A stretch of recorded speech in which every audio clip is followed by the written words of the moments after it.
This is your stop for all things pop. Catch our all-around pop culture geek, Cholo Sediaren, as he throws in some dose of what's poppin' and what's hot in the pop culture scene here on Popcorn. Munch in with us every Thursdays from 4 to 6, only here on Radyo Katipunan 87.9 FM.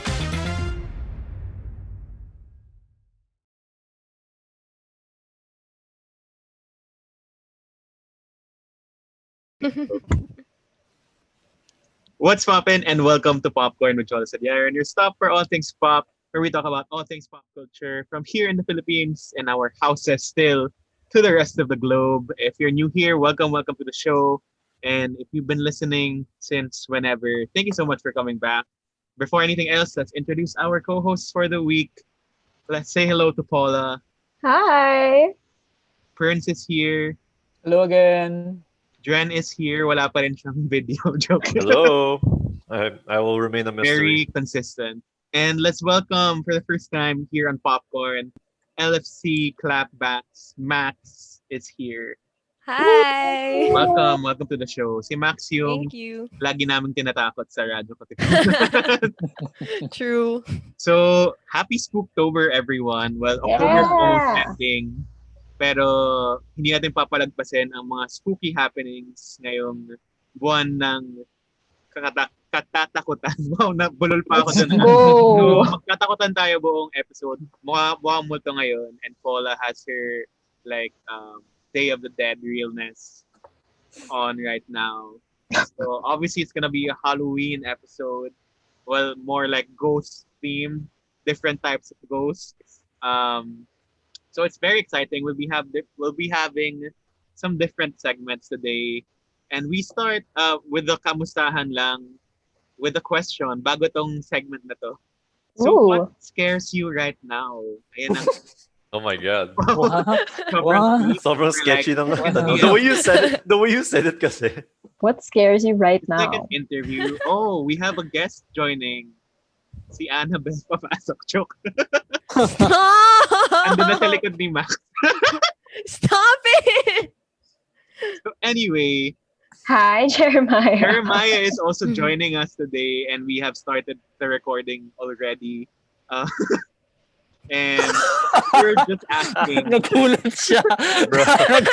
Nagulat That's siya. what Jeremiah is scared of. He's scared of Being late. Being Okay. late. Ooh. Well, he's not late. We technically started a bit early. But anyway, the question is, pang ano to Miss Universe. Dahil kakatapos ng Miss Universe Ugh, 2020. let's not get into that. Interesting answer to tea. the Q&A. But anyway, what scares you right now? It can be a ghosty thing or like any other thing that's scary. Well, Jeremiah is on mute. I will start. What scares me? Well, that we're gonna be stuck here for even longer. It's getting even, it's been 7-8 months now, and we're still here. And we were just talking about it before we started. Up till when will we have this online classes, work from home? That's scary. I mean, approaching the new year, na wala pa rin nangyayari. So that's what scares me more than any horror or ghosts. It's human people doing this to us. Jeremiah. Jeremiah, go. I think a better question is, what doesn't scare me? It's 2020. What? He has a point. It's 2020. We're living in a Black Mirror episode. Every morning I wake up in fear. That's all.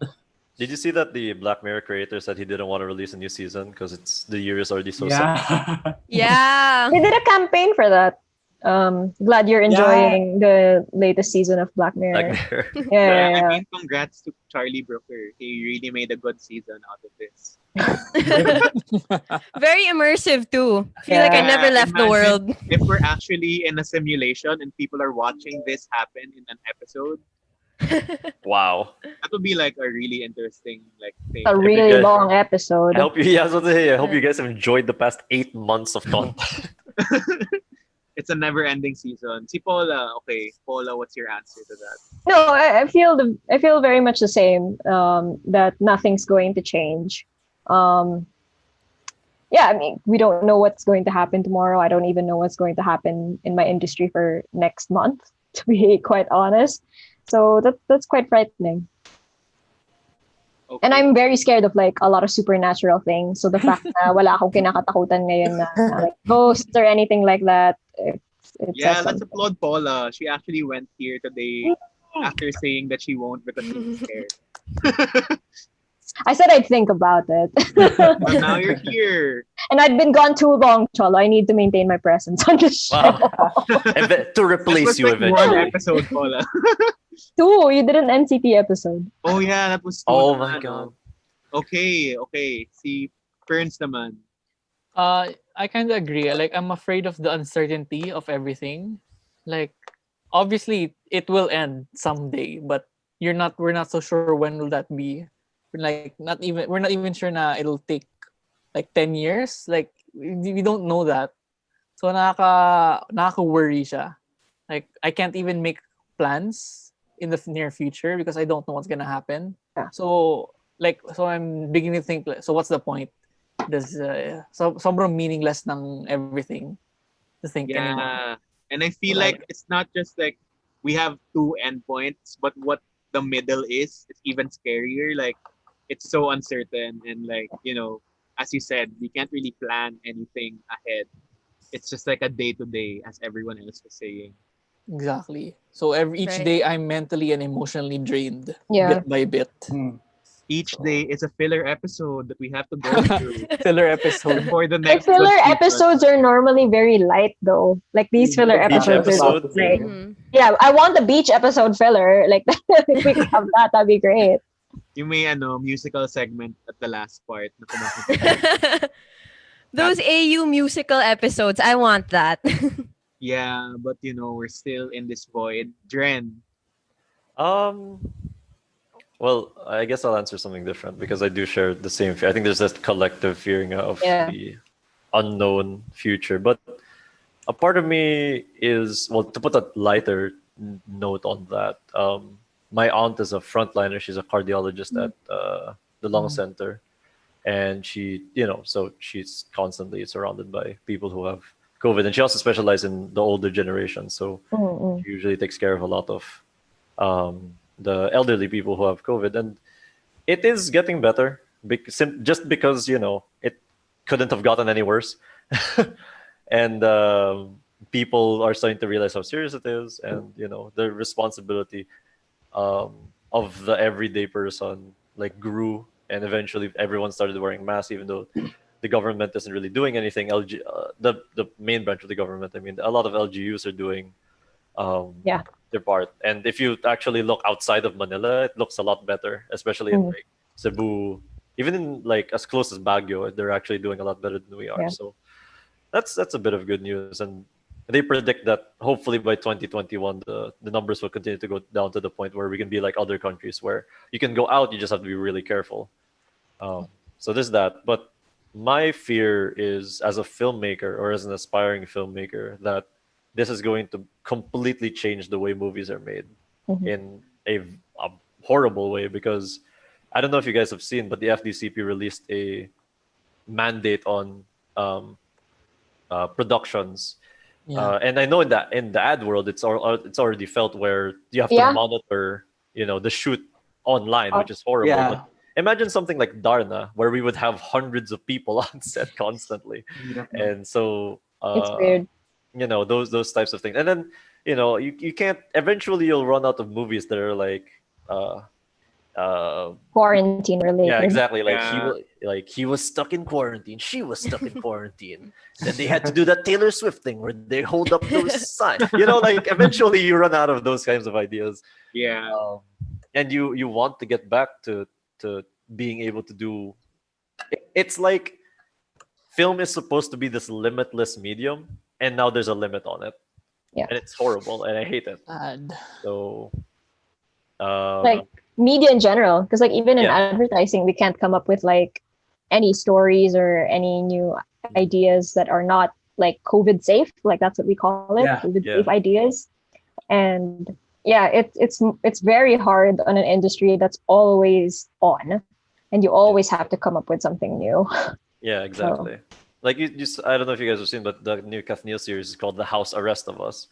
I'm You definitely literally can't leave the house. And you can't do that for everything. It's difficult. And as somebody who wants to get into the industry, it's like it was already hard enough to get in. Now there's a pandemic. So There's really been a lack of new Filipino releases in terms of like movies in the last how many months. The last one I've seen in theaters was Block Z Payata. oh wow.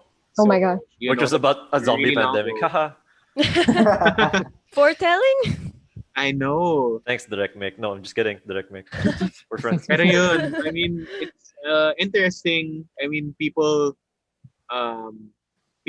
thrive, or how people try to like go through that. But yun nga, tama nga si Dren, like how much longer can that be the Yeah. case, right? I mean, there's a point when it becomes toxic, right? There's that like Filipino spirit, but then like, you can't use that as an excuse. Like adversity does bring out the best in people, but at one point your mental, physical, and emotional health will break from having to always be strong in the face of adversity. So Yeah.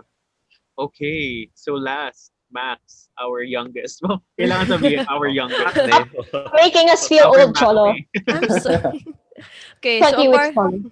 apart from Cholo's filter that's actually freaking me out with the glowing red eyes, I actually feel a lot of what you guys felt. Like the uncertainty is super scary, especially like right now I'm in online class and we're still kind of learning as we go. But immediately, like right now, what I'm afraid of is it's finals week. I have papers, I have presentations, I have exams, and of course that's scary. And on top of all that, what scares me the most, thesis. So I'm like, You're so young. You're so Wow. young. Like, thank you for being here. thank you for I thought you were having gonna me. answer the person behind you was scaring you. Stop it. Okay, I have a new fear, and it's all of Cholo's jokes about things moving behind me. Oh my God, I can't even imagine doing thesis through Zoom. That's like my Yep. biggest nightmare. That's us right now. Thesis through Zoom and group chats. It's hard enough to do it in person with all the Yeah. fighting disagreements. Pero to have lag on top of all that. And it's different, like doing these things or everything with people near you, like in proximity. Like, alam mo yun, yung Yeah. Exactly. parang thesis is sort of like bonding then for some people. Mhm. Oh yeah. I both wanted to kill and like live with my thesis mates at the time. Exactly, right? But like doing it on Zoom, maybe it's like just not as fun. Yeah, definitely. It's a very different experience, I'm sure. Even our relationship with like the formators, because our thesis is tied up to NSTP this year. So like instead of running around running through the offices, getting to talk to people, it's all emails, it's all chat. So it's super different. Yeah. What's your course, Max? I'm in IS right now, but I'm gonna be in com. Oh, Next sem, Yes. I was also IS. Oh, okay. So I'm wondering, are there like film theses here? Pisai? I think for the Theses seniors. here? I think for the seniors, because like us K to 12 kids, like our junior thesis or equivalent of thesis for some courses are have to be tied up to NSTP. So that's a factor that changes the dynamics of it also. Yeah. I and only IS felt kasi you old have when I to- thought you were a senior. Now that I know you're not. 12? No, the moment you said junior thesis, I was like, oh my god. I know, right, This guys? is another thing that scares us. We're getting old. Getting old. Getting old. Do not get me started. I remember doing junior thesis also. Man, good luck. You guys had junior thesis? I never had it. we did No, two 'cause they're theses in IS. IS. Yeah, But you IS did had to Yeah. do. IS has junior thesis. Okay. Yeah. I was like, is that a newfangled thing in com that I don't know about? Like my brother just graduated. I should know these things. But okay. Okay, so that is our kamustahan session. Our next session, of course, is one of our favorite segments on here, which is the pop kerns, and we'll be talking about some pop culture topics for a bit before we head to the meat of the episode, which is our ghost storytelling later on. So first, let's have our popcorns and mini reviews with it's a yes, a sax, or a pass, or whatever reaction you want to say about it. So first, I don't know if you guys saw, but Netflix just released the first look at their take on Trese for the Yeah. series. Yes. It's just two photos, but it looks really, really good. Mhm. So basing off of that, for me, it's a yes because that's bringing Filipino stories to the world, and that animation looks great. And if you're basing it on Netflix original animated series, then I guess they're in good hands. So that is my take on that. I just know like the general summary of Trese. Hindi ko pa siya nabasa. So, Same. yeah, Same, I haven't read. it looks really interesting. So that's for me. That's for me. I first read Trese way back in high school Mm. when it first came out because my teacher at the time was a huge comic book fan, and I got to meet Mr. Budge. Yeah, Mr. Bridget Tan when he first made the series, and I asked him. One of the first things I asked him was like, "Oh, why don't you make a series or a movie out of this?" And I said, "Well, because." Then he gave like all these reasons. So it's crazy. Like now, I almost said 5 years later, but high school was way longer than 5 years ago. But years later, longer. vaguely years later, um, it's happening, and it's so. The thing for me is that even though it's just a still, I don't know how to explain it, but it looks Filipino to me. It does. Yeah. Nice that it doesn't look Netflixy, I guess, in that sense. Mhm. And the story of Tressa was always so unique. Yes. I don't think there's ever been another property in the Philippines that's similar to it. So I have a lot of hope for it, and I really hope people support it because we can turn it into our own like Avengers, I guess, eventually if Yeah. it becomes successful enough. And I guess that really brings like Filipino creatures into a bigger audience. Yeah. Yeah, So Our that's folklore really is fantastic. interesting, diba? The lore. it's like Tressa's like Percy Jackson for the Philippines. Yes, it is. That's a very It's so accurate interesting. description. It's a yes for me as well. Budget used to work for my first company, Macan World Group, as an executive creative director before he moved to work for Lego. So he's just a generally very creative person, very intimidatingly creative person, if I do say so myself. But at the time, he was already thinking about turning. So, like a few years after you talked to him, I guess, Dren. But at the time, he was already thinking about turning Trese into either a film or a series when we met him at McCann. So I'm just very happy that after all this years, since it's been, I think, 4 years since Budge left McCann, that it's finally happening, and it's like Dren said, probably one of the best Filipino works to come out based on our lore, like rich lore. So yeah, generally very happy and proud of Budge. Like he just doesn't stop. My gosh. Yeah. It's a yes from me also. Like I haven't read Trese, but I'm a fan of most mythologies. Like I'll read most. Like I grew up reading Edith Hamilton. Yes. I read that growing up. So I'll read. That's So a I'm genuinely excited to see, especially the thought na this will be available globally, like Netflix said in a follow-up tweet. Na it'll be globally, so everyone is gonna see Philippine mythology. So that's pretty cool. So yeah. imagine, and so because whenever I watch television or movies that try to reference Philippine mythology, it's always aswang, aswang, aswang, aswang, aswang. So now they'll get to know about duendes and tikbalangs. You know, we have a Filipino Bojack horseman pala na hindi depressed, diba? So A it's pervert joke. I Yeah. mean, Bojack is. Yeah. Never mind. reverse. But diba, it's kind of cool na everyone will get to see how rich our culture is pala deeper, on a deeper level. So yeah, I'm really excited. So yes from me. Yes. I haven't seen the thing. Never mind. Never mind. But the idea of it. So But cute. yeah, the idea of it's a yes for me, just because we need to diversify our Filipino content on Netflix. There's more to Filipino culture than rom-coms and sexy movies. So yes.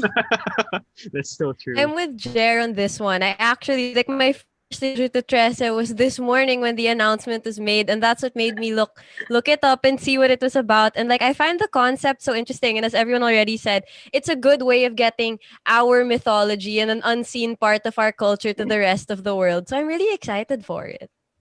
So yes, that's the first popcorn for Trese on Netflix. That's coming in 2021. Hopefully, that's like we never know these days with release dates. Yeah. Okay, let's just wait when they Felt that. actually release it. Because if you say this releases this time, and then oh, it's moved.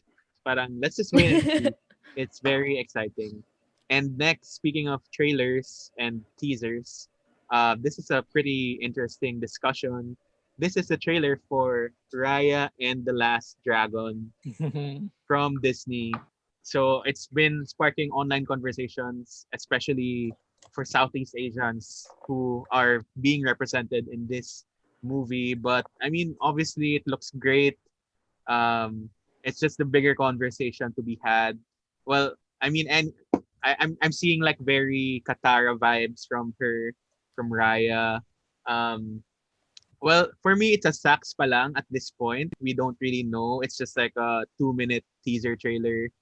But yun nga, the main issue everyone is talking about is that it's just mixing all the cultures in one pot and throwing that to the world, which was like, it's a big deal. But then I read another tweet which also said like, oh, but like Frozen also did that with like a hodgepodge of like um Norwegian or Yeah, like same with Nordic. Moana. Yeah, so Exactly. All parang just Polynesian. Yeah. yeah, so for me it's just like baby steps, I guess, to have that representation at the very least. So it's a very interesting and still exciting movie to watch out for, regardless of the bigger issues in the industry. So that's me. It's a sax for me. Paula. Oh, like you said, there's not much to tell from the trailer, but it was just nice seeing like things that I was familiar with in a Disney animated film. Things that were familiar to me growing up, like Arnis, because my cousins are like they used to like compete in Arnis tournaments and all that kind of stuff. So just seeing that made me happy in some shape or form, which I guess does something for people. So sax lang again. We'll have to see what else comes out of it moving forward. Yeah. Okay. Who else? I'm gonna say Jeremiah. yes. Oh yeah, I'm gonna. Oh. Me. Are you Ako- Jeremiah, Jeremiah, you friends? sound It really sounds so different. different. What? Why did No. your voice get low? And me. Friends, you sound Go, different Prince, too. go, I Prince. do? Why do I Hinahanap sound ng away si Jeremiah yata. Sige, Go, Jeremiah. Prince. Sige. Yeah, go Prince. Yeah. Ba yan? Okay. I'm gonna say yes. I'm gonna say yes. Like I'm willing to give Disney the benefit of the doubt. Like because visually it looks good for 2 minutes. It does look good. Like the animation looks good. Yeah. And I'm after after their Coco and Moana, like they know they're not just capitalizing on other cultures. Like they're really trying to do their best to give it justice. Yeah. And yun nga, understood na maybe it is a melting pot of Southeast Asian cultures, but maybe at least I know they're trying. Yeah. And pero like there's still there's not a lot to know yet. Like you just don't know. They might get into the specifics when we learn more about it. And I'm generally excited because it's gonna have Kelly Marie Tran and Aquafina in it, and we haven't even heard Aquafina yet. And for sure she's gonna steal the show. Like I already know it. Like imagine Aquafina as a dragon. Like That's gonna be like Mushu. Yes. yeah, was it's gonna thinking be the like same Mushu. thing. See, so it's gonna 100 or 1,000. It'll be 2020 female edition. crazy 2020. to So yeah, I'm willing to bet that they will try to do it, do a good job. I only hope na it will come out, like from what I saw sa trailer, I'm really hoping it comes out in the theaters. Yeah. Yeah. So And true. that it does not go straight to Straight to VOD. Disney Plus. especially since we still don't have Disney Plus legally here. Yeah, it's been a year. Yeah. So please, hoping for the best now. So it's a yes from me. I'll say yes. Yeah. I was gonna say also, I'm so excited for Aquafina to play a Mushu role because I can already imagine how funny she'll be with her Yeah. deadpans. And also, this is gonna be a Disney movie with a female character in the hero role. And I just can't help but get excited to what this means for little girls who will watch this movie. So yeah, it's a yes for me. And the I two feel- girls with like the same skin tone. Kasi diba, Yes. it really means a lot. We talk about this all the time, like how Star Wars has Representation. done Mhm. that, how Wonder Woman, Black Widow, everyone. And yeah, Like you're right. little girls now have another addition to what they can pretend to be in playtime. They're not anymore limited to just I Princess. don't know, princesses or exploring space. They can now look for the last dragon in the world, which is pretty cool. Yes. And little boys too, if they want. Yeah. Oh, they Yeah. want to? Yeah. I want to. No. Yes. Happy Halloween. Audren, ikaw.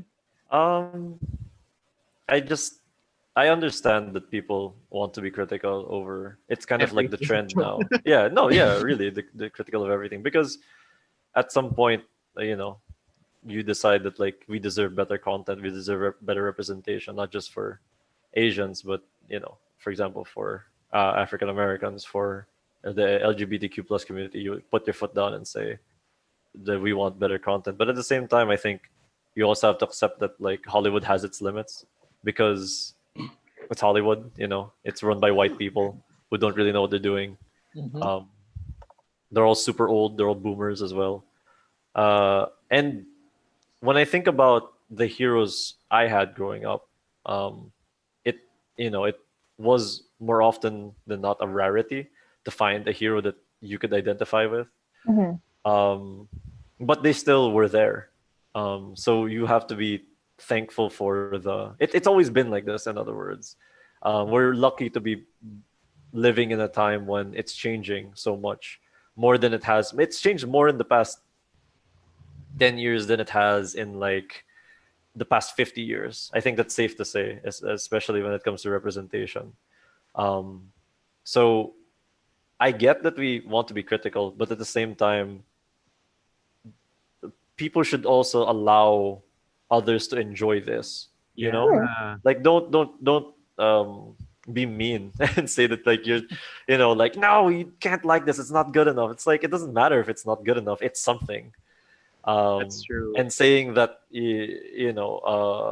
it's not good enough and stopping somebody from enjoying something just because it could be better is very backwards in a way. It if you all have that mentality all the time, it's very tiring.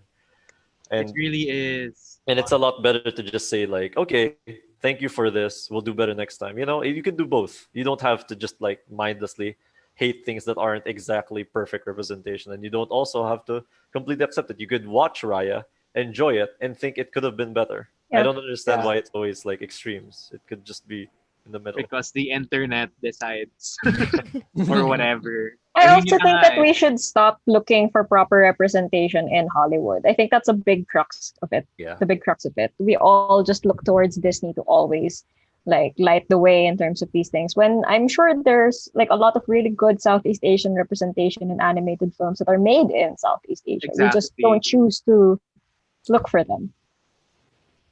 We just can't have nice things anymore these days. Did you guys notice that Raya looks like Korra? Not Katara. The hair is more Korra, and then Yeah, the blue yeah. robe, that was Korra, Oh very yeah, Korra. oh nga no. Very Korra. The blue. Or maybe like both of them. Yeah, It's something their like that. child.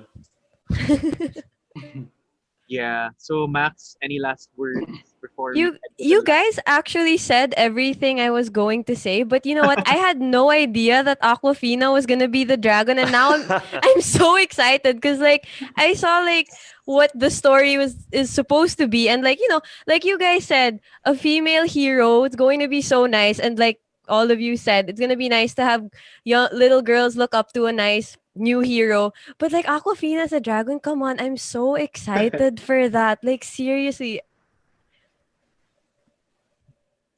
Mhm. So yeah, I mean, we will see in initially the release date that they said is March 2021. So we will see when it will come out. We hope we watch it in theaters. Yeah, because watching things on smaller screens just aren't it. I mean, most of the time for a movie. Yeah, and especially a world that looks like it's going to be as expansive and as big as this one. You want to be sitting in a cinema and watching it on a big screen where you can focus and like have your full attention on it, unlike at home where you sometimes have distractions or the Wi-Fi will cut off. Yeah, Yeah, yeah. agree. And yeah, justice for Kelly Marie Tran. Yes. Yes, Finally. I agree. I do have something to say about that though, and that is she wasn't the original cast. She was Yeah. Yeah. cast She left. after. So my question is, what made the first actress leave? That's a big Oh. like Very question mark about that because nobody said anything. She just said that she left the project, and yay, okay, we got Kelly Marie Tran, and of course it's fantastic, especially after the horrible treatment she had during Star Wars. But what made that first actress leave? I think kasi Kathy Ang wasn't really confirmed full on. Yeah. And That's what I and understand. then and then she had Over the Moon anyway. So I think that's what she focused on. Okay, Parang I just, I scheduling just, conflict I just mo hope rin. that it's nothing weird. I hope for the sake of both of them that. And she's half Filipino, so yay, I guess. So sayang. Would have been cool, but it's okay. Kelly Mayer Chan will have a comeback. Yeah, It's what she redemption arc. deserves. She really does. And we have a new contender. We have a new addition to this roster. Hello, Emil. Hey, it's a mill. I completely Emil forgot to and come in his- costume. I just got a hat. So I was about Emil to say, intentionally did not are you a show. troll? Where Oh, the is your door? Where's the You know what? door? Where's Emil, the door? Come on. Don't do this to me. Of all the episodes. All The episodes. iconic door. Ayan. Ayan Ooh, na. the pan, Just very the pan, right? ominously in the corner. Yeah. So scary. So Oh, Emil, we're in the middle of Popcorns right now. Okay. And we just finished talking about Raya and the Last Dragon. If you have any last thoughts about that. No, it's okay. I'm good. No comment. Sige.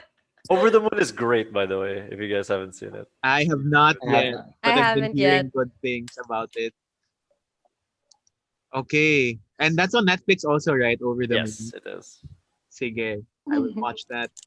Next, we have Tim Burton's Adam's Family, which has I think it's not officially confirmed, but it's already in talks. And Tim Burton is set to have a live action adaptation of the Adams Family, which is really interesting.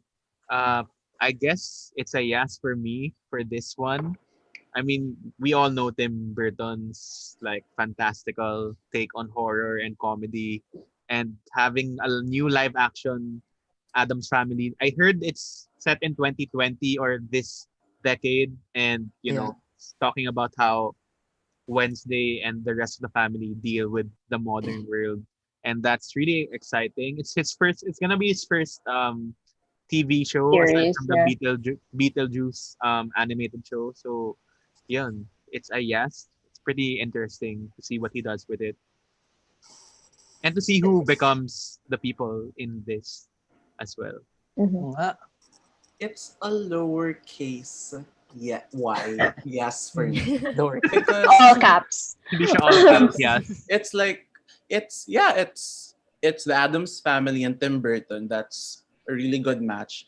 But also this new development speaks to this trend in the past decade or so of rehashing a lot of nostalgia of Yeah. old movies and TV shows with films. And like you see this with the new, I forgot the title, that movie with Anne Hathaway playing the Angelic Witches. Houston role. Witches. Yes. You see that, and there's so much. You see, Ryan Murphy taking on Ratched. So it's just, I want original stories, Mhm. and we haven't been getting that for a while. I mean, we have seen great stuff like Parasite, for example, but yeah, I don't want to say it, but it kind of sounds lazy because why would you need the reinterpretation again? Yeah. Yeah. Fair. My hesitation towards this isn't only because of the nostalgia thing that's been going on in Hollywood for the last decade or so. My hesitation comes from Tim Burton himself. I think with more research that's come up from his past interviews, it's come to my attention how racist he is in terms of his filmmaking. He refuses to cast anyone of color. That's something that he's blatantly said, because he doesn't believe that he can direct or something. I forget what he actually said, but it's something along the lines of him not being able to work with POCs. So as much as I loved his aesthetic from his earlier works, and I think that matches very well with the Addams Family, I'm hesitant to support him knowing these things now.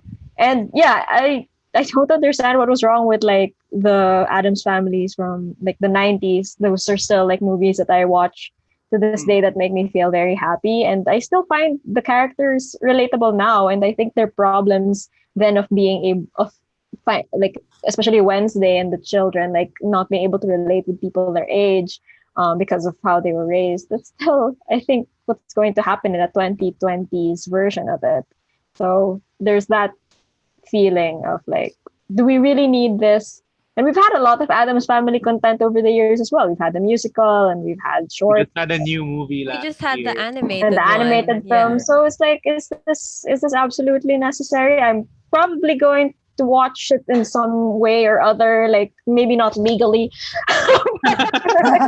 Maybe not legally. But it's a question of do we need this or not. I'll just add quickly, but remember Angelica Houston is still alive. How are they gonna top that casting? Yeah. How are they gonna top the whole like original like 90s Addams Family cast? That was amazing. Maybe the fighting chance this one will have is it won't try to be better than the original, but it'll try to be different. Because like now that we know that it's going to take place in 2020, it's really going to be slightly different from the 90s. I had no idea about that Tim Burton being racist thing. This is really my first time hearing about it. Before that, I was going to say like big yes, because it seems like such a match made in heaven, like Tim Burton and Addams Family. Like Yeah. I'd still be really excited to see what he does with it. And then like I just wanted to branch out from what Jer said. Like we're all banking on nostalgia and making remakes of new movies. But for me, like I'm not entirely opposed to making these remakes because sometimes they introduce a well-loved story to the new generation in a way that they can relate to more. So like there are times where I watch remakes and I'm not entirely happy with it. I like the old version more, but I see like kids or younger people seeing it, enjoying it, or asking about the original. So it ends up building even more appreciation for the original. And I think that's why like I'm also excited to see what they do with this version of Addams Family. Like maybe it could bring more attention to the old one, make the younger ones appreciate more classic Halloween. But we'll see. Regardless, I'm excited to see it. Yeah, I mean, we were talking about the Disney thing maybe a few episodes ago, and like how some people watched Lion King for the first time and really liked it versus the animated. And I guess that's true nga, yung sabi ni Max. So it really depends on the target market then. I mean, Yeah. sometimes we're not the target market anymore. And like Oh, we don't just say that. like to we just like to talk about it from our perspective, having had watched originals before.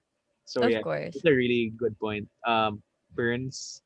I'm gonna say also smaller case, yes. Like yeah, like Ganda na yung bago nating ano. yeah, because really I We want have it to happen. I want it to happen. Yeah. I want Tim Burton to make an Addams Family. I've always wanted him to make one. But the race issue is something I talked about with my sister before. Like, but what I said, what I told her was I thought it was just a coincidence that he never had a POC in his films, and now that I hear this, Same. so it's a real thing. Okay. Oh, I remember what he said now. They don't fit his aesthetic. That's what he said. Oh. So yeah, so I just happened to I Yikes. just thought that it was just a coincidence that he never had them. Right. So I was like, but I'm still hopeful. Like I want this to happen. And it might be true na it's just banking on the nostalgia. And I mean even the theme of it na it's the Addams Family in 2020. How are they gonna get along? That's almost pretty much how the animated movie went about last year. That's pretty much the same thing. But this is gonna be a live action series. So what and there what I'm also hoping for is there's no attached uh television productions and team yet. So Yeah. we don't know if it's gonna be Netflix. Will it be like someone like CBS or NBC? Or if we get really lucky, it might be HBO. And I just finished Watchmen a few Yeah. weeks Oh ago, yeah. and I didn't know how different it's gonna be. But imagine if Tim Burton for some reason manages to make Adam's Family the way Damon Lindelof did it with Watchmen, then maybe I could get over. No, I won't get over the race issue, but I will say my hopes were na exceed yung hopes ko. So I'm smaller cases. I've always wanted it to happen talaga. I love the 90s movies. They make me laugh. I'll watch it at night when I see it on TV. But please, Tim Burton and Adam Sandler is like it's the perfect match for a long time. I've been waiting for this for quite a while now. It's a match made in racist heaven. God. You mean hell? That even exists. You mean Not, hell? not heaven. Emil and Dren. I was gonna give it a very enthusiastic sucks. Because I have no real attachment to the Addams Family, to be honest. I've always liked what Gomez and Morticia like stand for and their sort of beautiful relationship and whatnot. That's sort of like the extent of my admiration for the Addams Family, honestly. I'm very like ambivalent about it just because Tim Burton is a name that hasn't really inspired confidence in me for like a long time. Okay. His I think- latest works are Exactly. Yeah, okay, yeah. that's a fair point. Like I think to me, I mean to be fair, this is a TV show, so it might be completely different. Who's to say he's gonna like be the driving force behind it? Who knows? Yeah. But the last time he did a live action thing that I really loved was Sweeney Todd, which came out in 2007. That was so long So ago. Love Sweeney Yeah, Todd. exactly. So do I. But since then, it's been a lot of like Johnny Depp just sort of parodying himself in white makeup. exactly. True. So I don't know. We'll see. I'm just gonna. I mean, you always hope for the best whenever you hear any sort of TV/film news. But as of now, it's not necessarily like on my radar. So a very enthusiastic. Oh, I am excited to hear what they'll do with the Addams Family theme song because that's just an iconic piece of music. Yeah. I have no idea how it goes in my head. It's just like the Addams What? Family. Dun, dun, da-da-da-da, da-da-da-da, da-da-da-da. Oh, so good. I'm with Emil on this. That I really have no attachment to the Addams Family. I didn't grow up on it or anything. Sadly, I only found out about it in college. Like I didn't know about it at all in high school or anything. So that's how distant it is for me. My gay ass is shaking. It's like Morticia was like a driving force in my like Morticia, gay icon. right. But with regards to Tim Burton, I also agree that like, like I don't really get like, oh my god, it's Tim Burton. Yeah. Not really. Not anymore. But the whole idea of like, oh, he's racist because he doesn't cast black people in his movies. Well, he cast Samuel Jackson, but it's Samuel L. Jackson, so maybe that was an exception. But also like I've heard so many conflicting stories about like whether he's racist, whether he's not racist. So I'm kind of like I don't really like to judge unless it's like absolutely definitive, like Mel Gibson, where there was a phone call. And there has been like nothing. Oh, but like, doesn't the statement of POCs don't fit my aesthetic really concerning? I like has that been confirmed that he said Yeah, that? he said that on an interview. That POCs don't fit his aesthetic. I That's remember, exactly. I remember seeing that. Yeah. Yes. But okay, well, there's also like for example, with Martin Scorsese, he also said something along the lines of like, "Oh, I don't like the Disney movies because they're like theme park rides," and it was taken completely out of context. Also, and I get it. The wording isn't exactly like isn't good also, but in an age where like I've grown so wary of anything that's reported because to me it's always and I guess also it doesn't really affect as much because again I'm not really a fan, so it doesn't really matter to me whether he's racist or not because in my head like I'm not gonna watch his stuff anyway. So it's like whatever. And it's not like he's making waves. So yeah, sorry, there's just a lot to unpack there. But so with regards to this, it's very much like it's happening and it could also not be happening and I wouldn't be affected. So it's not really a Danes, but I'm with the mill. It's just kind of sucks. It's there, I guess. I'll watch it, I guess. Okay. And All I ask is please do not get Johnny Depp for Gomez. As Gomez, God. agree. that doesn't make sense. Vehemently agree. That's all I ask. That's really all I ask. That's all I ask lang. It's Tim Burton. That's asking for a lot. Please, Si please. Johnny Depp yung Hey, kamay. he wasn't in Dumbo, okay? He wasn't in Dumbo, okay? He can live without Johnny Depp for once. So please, that's all I ask. But he was Well, an elephant. you don't know. He What was if you Dumbo. really fought for Johnny Depp to be Dumbo? Oh Like my he God. can play an elephant, I swear. He's a chameleon. He played what was it? A lizard once in Rango. I'm honestly really just scared about the Morticia casting because Morticia really is a gay icon. She Angelica Houston nga. Angelica oh, Houston. I feel like given that it's Tim Burton, he might cast Eva Green. It makes Oh, sense. Again, like in what was that Dark Side. movie with yeah. Asa Butterfield? Miss Peregrine. Miss Peregrine. Peregrine. She was Miss Peregrine. Yeah. She's like, but she's so stereotypically cast as like that British goth Yeah. woman. So Yeah. she's like the Helena Bonham Carter after Helena Bonham Carter kind of stopped acting. That's After so the true. divorce. After the divorce, yeah. Yeah, he was just kind of like, Wednesday also, I think, like is a very like Yeah. bisexual icon naman, not just necessarily gay, but like bi icon. So Christina Ricci, I think, is just a very iconic character for me. I remember her more from Casper than from Adam's Family, actually. Oh, well, she's a spooky queen. Spooky creepy. She's always in the Halloween movies. I love her. All right. Okay. That is it for Tim Burton's Adam's Family. Just to add on to what Dren said about like accusations. Yeah, I agree. Like when you're in K-pop, you're like everyone's being thrown accusations everywhere. Exactly. Oh, Maybe that's why I'm so jaded because of K-pop in my head. exactly.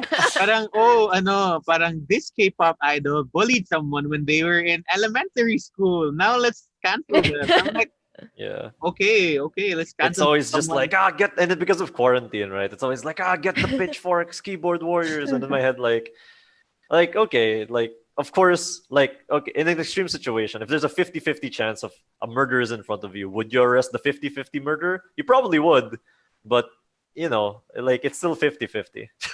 Yeah. So, just read up and don't just assume because it's trending that it's actually real. So you never know these days. People are just like SJWs all the time. Hey, man. I feel like because I brought this up, I have to say that I have actually done my research on this. Exactly. Yeah, I'm Paula not has I'm not her- saying that like No, I mean, like, I feel like I just have to say that yeah. because Sorry, I don't mean to like accuse anyone of being just like get the pitchforks and everything. No, we're just talking about It's the more K-pop. like me personally. If I don't definitively know, then I won't say anything. Yeah. And I just want to like say that I would much rather err on the side of trying to be sensitive to people who yeah, might like stand to lose something rather than err Yeah. on the side of defending someone who has nothing to lose. Mhm. So That's true. I'm just like shouting out. Yeah. Yeah. Anyway, Shout out to the Twitter social justice warriors. stop calling them that. yeah. He's not referring to you guys. He's I'm referring not- to No. I mean, like in general, they just get like a bad rap because of these kinds of like ideas and comments and stuff. Yeah, well, that's a whole different story. Yeah, we're gonna delete this whole part of the podcast. No, we're not. Please Anyway, please don't. down This is to our- spooky. It's scary. They are scary. Yeah. Never know when I'm gonna get Very Cancelled. scary. Tim Burton scary. And last, scary popcorn. Let's talk about the haunting of Bly Manor a bit. I'm not sure if everyone here has finished it, but to those who have, I mean, I guess let's have a short discussion about that so we can talk about it a bit. I actually really liked it. It's a different kind of ghost story. As we're Okay, heading wait, into- Cholo, wait. I have not. Wait, Cholo. Yes, I I have can not hear seen you. I have not seen Haunting of Hill House and of Manor. Okay, I Seconded. plan to watch. Sige. I'm Oh, with wow. him on this one. Sige, Oh. pass He mo lang lie. tayo. I plan to watch it someday. So if you guys are gonna talk about it, I'm gonna take off my We're not gonna earphones. spoil. We're not gonna No, spoil. we're not gonna We're not gonna spoil. spoil. We're not gonna Please, spoil. okay, good. Okay, go. Go. Eventually, a giant That's, meteor. you know, comes that's from a the sky. scary thing. Being spoiled right here live and by Yeah. people. So Yeah. So spoilers ahead. Just kidding. Just a light discussion on it. I just really liked how different it is, and syempre you won't you can't help but compare both seasons because the first one was a runaway Netflix hit, but this one was really good.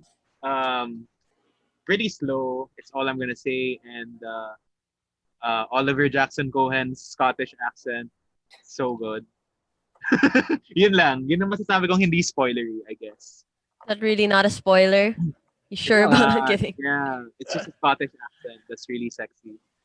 He's just really sexy in general. I feel like yeah, it I mean, doesn't coming matter from the the accent that he Invisible has. Man, and then now he's here.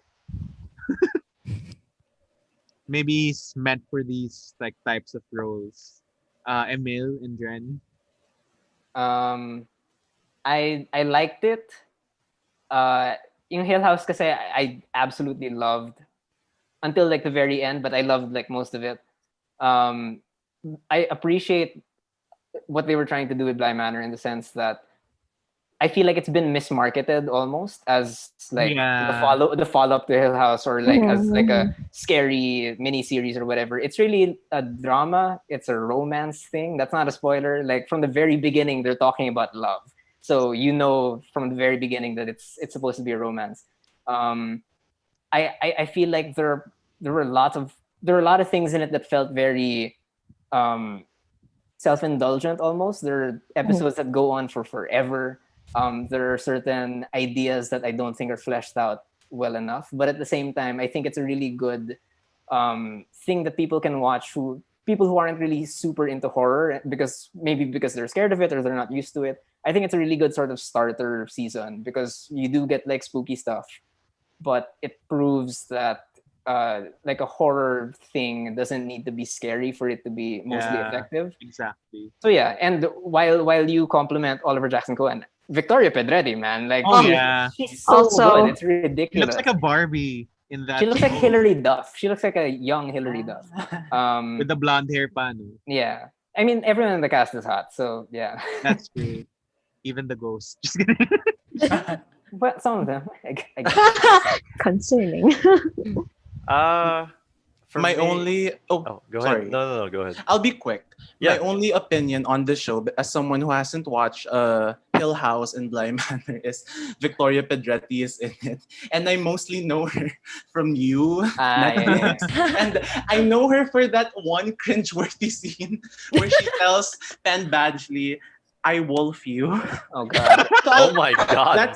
That's my opinion. That's it. Oh my Like- gosh.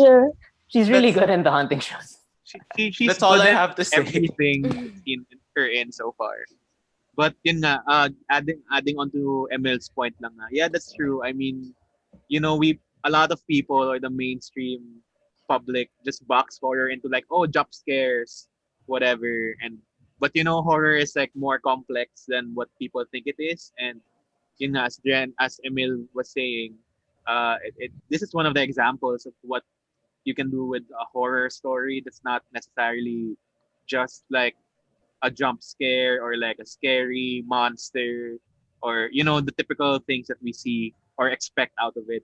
So yeah, Dren, what are your thoughts? I'm with the mill that I think Hill House is like one of the best like Netflix series that's still on Netflix that's ever been released. I think that Mike Flanagan is an amazing director, and everything he's done so far pretty much has been like he's like has that golden touch right now where everything he touches turns really really good. I also really like the Doctor Sleep. If you guys Oh haven't seen yeah, that. that was really Yeah. good. So and it's very clear that he really enjoys talking about a certain type of horror. It's like not just horror for the sake of horror, but it's horror with a purpose. That it comes from an emotion, or it comes from an experience, or a trauma, and he does a really really good job of it. I didn't like Bly Manor as much as Hill House. I do agree that it gets a bit slow, but if we're talking about entry into horror, I think Bly Manor is better because it's not as scary at all. It's not as spooky. Very noted. And Thank you. I guess you can watch it alone. But Paul. the thing naman about Bly Manor that that is great, and it's similar to Doctor Sleep and Hill House, is that when the scares happen, it's not just because and this isn't really a spoiler, but when the scares happen, it's not just like, oh, the director wants to scare you. Like, it's because a character feels something, or it's something to do with the plot. It moves the story forward. So it's a purposeful scare. That's what I really love about these series. And just I guess my warning for it would just be that it gets really sad, which I didn't expect because Hill House is sad. Hill House was sad. Yeah, Hill House is sad, but for some, I don't know, maybe just me, but I found Bly Manor sadder. So Oh, no, I get that. I get that. Yeah. Shrug. So yeah, it's good. I think the only thing I can add to Bly Manor discussion is the little girl is also the girl with the voice of Peppa Pig. That's the only thing. I like how like three different people said it. That's love where her. my Bly Manor knowledge begins and ends, actually. Same. Very I'm much so, same. like, I mean, I'm afraid of horror. Honestly, that's like the whole series. If you just look at it. Peppa Pig? Peppa Pig. Peppa Pig. Yeah, Peppa Pig is scary. Spoiler. sorry. My bad. She pops out in the series. Mommy, I have I to want ask. a cookie. Does the little girl have? Does the little girl have the Peppa voice? I just have to know. Yeah. I mean, she you know sounds that like she's she's There's a Peppa. ghost. It is her voice, so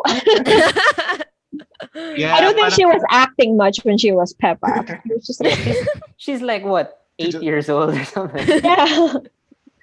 Yeah, parang the first few episodes, I just couldn't get Peppa Pig out of my head. Feeling her. I guess that makes it less scary if you're just or Knowing more. It Peppa Pig. depends. It You just keep depends telling on- yourself, it's just Peppa Pig, it's just Peppa Pig, she can't hurt me, it's okay. It's just Okay, so that is it for our popcorns for the week. Now we head on to our main topic of the day, which are ghost stories. I mean, we've been talking about ghosts a bit here and there, but this is a really interesting thing we're doing this time. We're doing a live reading of some true Philippine ghost stories dahil PSICOM released them for free on the PSICOM app. So now we get to read them. And, you know, this is like a classic thing for our millennial generation. Like when we're in grade school, just someone will bring a copy of True Philippine Ghost Stories, volume whatever, Yeah. and then you'd be reading it. Or sometimes ako personally, parang punta na ako national to browse through some stories a bit. Mhm. Hindi Alam man mo lang yung- bibilhin. Hindi mo na bibilin, pero babasahin mo sa national. Ganon. Any fun experiences with this series? Natakot ba kayo when you were like in grade school or whatever because of this? I actually never read the books, but I do know the stories because alam mo yung mga what we used to do before in elementary was after classes we'd go to a dark classroom Yeah. and then someone would just start telling one of the stories. That's how I know Spirit of the Glass or Bloody Mary. Oh, Bloody Mary. Bloody Mary, Bloody Mary was still the scares most me. iconic one. So like it's become sort of like it's weirdly enough a fun nostalgic thing to look back to. It's like, I remember that. Oh, the blood. And so like yeah, it's true. It's such a 90s kid thing. I just remember like when the schools would have the book fairs where you could buy these little volumes. When they first started coming out, of course, as kids do, they would start saying stuff like, "Oh, the books are cursed" or whatever. That if you like read them in a certain way, like they're gonna exactly. So like I remember like the first or the second volume had like pictures down that had actual ghosts in them or whatever. Yeah. And like my classmates would freak each other out with them to the point where like we didn't want to touch the books. Like we thought they were cursed and whatever. So it's fun. I mean, like obviously now, I mean, who knows? Maybe they are cursed, but like obviously now, We will find out. oh God, no, no, I'm gonna turn. Please, we have it on our phones. I don't want our phones to be cursed. Yeah. But anyway, yeah, I mean, nothing but good memories, naman. Whether or not those stories were true or whatever didn't really matter. It was the telling of the story that mattered. And that was like a really collective experience nga for everyone eh. Na parang, now that we're talking about it, that was like a great experience when we were younger na we didn't have the internet that much to like have scary things, scary movies, not so much. But having that when books were still a thing, na people would They bring are books. still a They thing. are still a thing. They still Excuse are. me? They still are, but like Grabe yung when books were still a thing. Like, I'm pretty sure they're still a thing.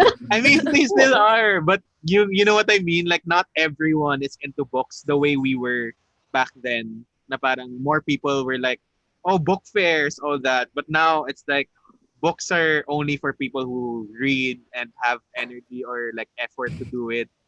Before it was like a legit piece of entertainment, like mostly maybe majority had. That's what I was saying.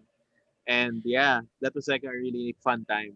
And Okay, sorry. yeah, go Max. Yeah, what I wanted to share about this book is I read this in a time where all of us as students would still go to the library. Like, I remember being in grade school and it was still bright. Like, it would be early afternoon when we'd be dismissed and we'd go to the library and get these books. Because for some weird reason, they were never just on the shelf, they were always on a pedestal at the back of the library. And you'd have to go through like a maze of bookshelves to get them. But us, being the fearless children that we were, would go all the way through that maze just to get the books, look at the cursed images and just freak each other out. Then after reading a story or two, every grade school has that haunted bathroom. So we all just stand outside like, all right, guys, who's going to be brave enough to go in first and say hi to Bloody Mary? So those were the flashbacks I was getting when everyone was telling their stories. And yeah, it made me nostalgic for that. Like, I remember I remember all of us being too scared to borrow those books. And I think some volumes weren't even for borrowing for some weird reason. So I'm like, could that be attached to the urban legend, or is that just a coincidence? I feel like the fact that you had these books in your library already says a lot. Because they were banned in our library. They were banned in mine too. Yeah, so like bringing the True Philippine Ghost Stories to school was like, counter, like, yeah, cool kid, make you the cool guy. super cool kid, contraband siya, alam mo yun, smuggle it to each other, like lending it to one another. Yeah, exactly. So yeah, it's fun. I think it is like a shared experience for us, like for this generation, and it's nice that they're sharing it for free.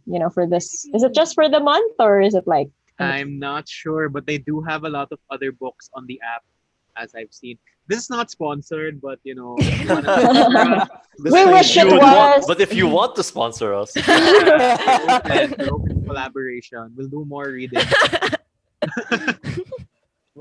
Any last kwento? I was the opposite from what you guys are saying, in that I was the one that would spread the stories, and I was the one that would like, when people would be like, oh, who's gonna go into the bathroom? I'm like, I'll go into the bathroom. Then I come out and I pretend to be possessed, so they freak out. Oh my god, asshole! You were that kid. So yeah, it's. I mean, don't get me wrong, I have stories that have happened very recently to me. oh my god. Oh no. It's not really me. That's why I never reveal my face. There's always like people behind me. Oh just my watching. god. Oh Do not even. Bye. So yeah, this is gonna be fun for me. I don't know about you guys, but it's gonna be fun for me. Let's talk about real horror stories later. I mean, we're not sure if this is fact or fiction. The stories that are here. I always love those. Did you guys watch those shows? It's like Ripley's Believe It or Not. It's always like Yeah. No, okat. yeah, like they were the perfect couple. Hinig yung Was in favorite love with ko. her. Diba, Emil? In fact, he loved her too much. He killed her, and now his spirit haunts their honeymoon suite. I don't know. In my head, like every ghost story is like that. I guess that's why, like, I never ever want to take them too seriously.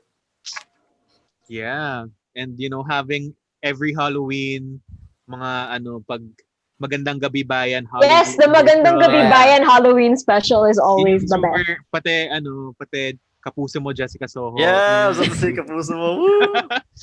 Nasa YouTube yung mga yon. May pinanood ako na parang, some kid appeared in a video. Ngayon, modern na, may lumalabas sila sa May technology na. Yeah. ghost TikToks or whatever. Oh my god.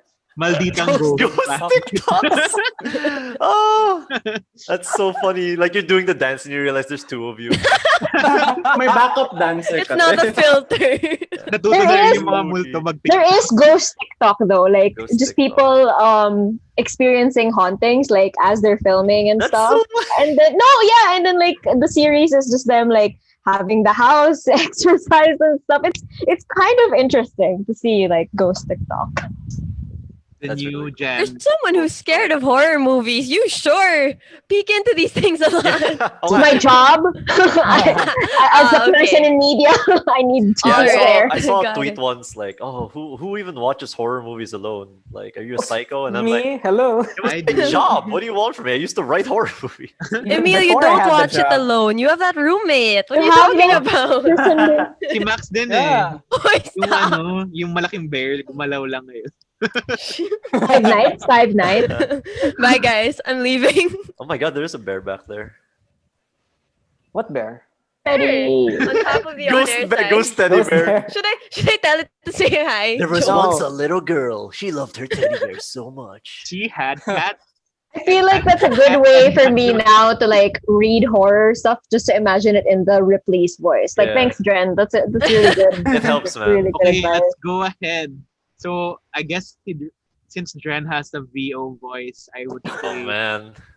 we start out with like a classic story from True Philippine Ghost Stories, Volume 2.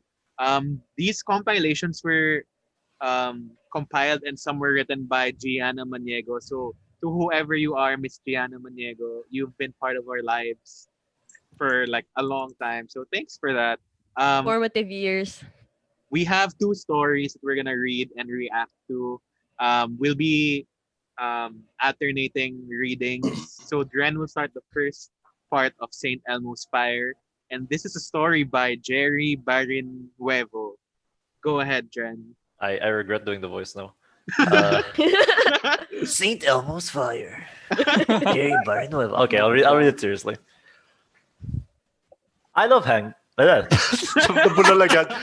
This feels like, you know, that like I have no reason to be nervous. It's not like this is great or anything, but I feel like I'm like 12 again and the teacher's going, "No, pronounce your words properly. We have to win the banner that's not gonna matter." Declamation! And I Come had, like, on, this- Dren. Win us the pizza party. Okay, Do it. Okay. Whew, whew, whew. Pressure. I love hamburgers. Ever since I was a kid, these have been my favorite fast food. I used to eat 2 jumbo burgers every snack time during my elementary days. Now I can eat up to 5 burgers in one sitting. I can still remember that my friends and I had a favorite burger stand beside our school that we frequented during merienda, snack time. We would go there and eat all the burgers that we could afford after playing hide and seek or tag after school hours. The burger stand not only sold hamburgers, but also waffles and shakes, which were also my favorites. My favorite combination is burgers and mango shake. This is what I always order at the burger stand. But one day, something weird happened that almost killed my appetite for hamburger. Do I keep going? Before that, let me explain something. Our school is an old school that dates back to World War II. According to the old timers, the school was once used as a barracks during the Japanese occupation, as do all schools, I would say. Next side comment na ako. I couldn't help myself. Okay. It is said that many executions were held in our school and a lot of Filipino soldiers were beheaded by the Japanese. Because of this, there are lots of ghost stories in my school. There are stories of capres sitting under the tree during the daytime, or sometimes stories of apparitions or ghostly manifestations. Some of the teachers have been reported seeing the head of a girl in the library windows early in the morning. Sometimes ghostly footsteps are heard along the corridors by those unfortunate enough to stay late in school. Security guards also relate stories of chairs and tables flying inside the classroom during the night.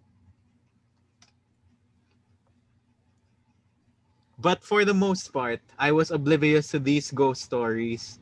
As a skeptic, I usually didn't believe anything unless they happened to me personally. What preoccupied me back then was eating and playing. Even studies would have taken a backseat if it weren't for my mom who would nag me to review my assignments.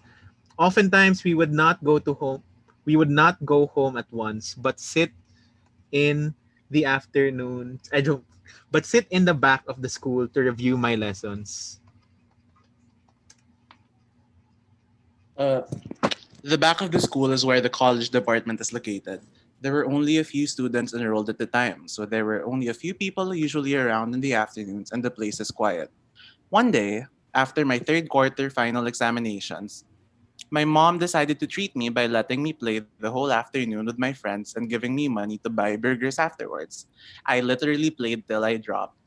Afterwards, tired and satisfied from my afternoon activity, my friend Danny and I headed toward our favorite burger stand to have merienda. As we stood eating, I saw a flash of light coming from the back, as if someone was taking our picture. Ano yun? I asked, curious. Alin? Danny asked. Fascinated, I locked my gaze on the flashes of light. Brighter and brighter, the flashes seemed to be coming closer. A few inches from my face, it stopped and formed itself into a luminous, shining ball of silver, the size of a coconut. The ball was floating in midair. The shining silver ball hovered for a while in front of me before flying up into the sky and disappearing instantly. I glanced at my friend and noticed that he was also startled by what he just saw. We both stood shocked and speechless, our burgers half eaten. Ale, nakita niyo ba yung bolang silver? I asked. The vendor shook her head. Wala naman akong nakita eh. Ano ba yun?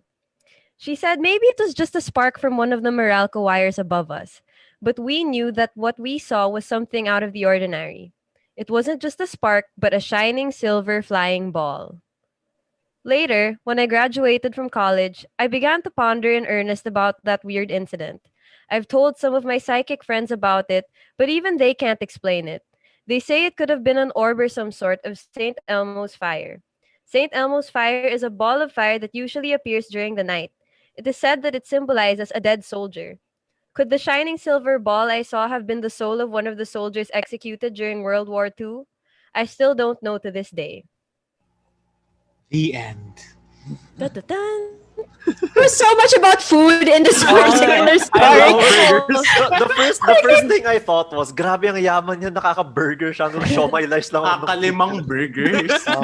Grabe. It's like a personal Kahit na burger machine lang yun, guys. Mahal na rin siya for like a grade school or like high school student. Yan. So funny. I couldn't take the story seriously. I'm more hungry than I am spooked, I told you actually. Because, like, But, like- burger and milkshakes, like, when I read that, I Yeah. was like, I want the burger and May milkshake right budget now. ka for a And burger then when it said that and they a were burger. outside, like, I want to be outside. Nainggit lang tayo. It's like, oh, they get to go out and eat burgers there. With a From what mango I- shake pa. From what I remember, this was one of the weaker stories in the Yeah, collection. Oh, okay, Like, okay. parang at the end, oh, St. Elmo's fire. O tapos, Nothing really substantial happened. Spooky! yeah, you saw a Parang- light. yeah. I'm like, if I see an orb of light in front of me, I'll take a selfie. Like, yeah. I have Good lighting. Thank you. Yeah, that was just fine. Parang Yeah, I that remember was it okay. being so. I mean, maybe it is. Maybe if I did the Ripley's Believe It or Not voice, it would have been scarier. I love hamburgers. Well, we were in grade school when we were afraid Yeah. of these stories, Yeah. so we need to cut ourselves some slack.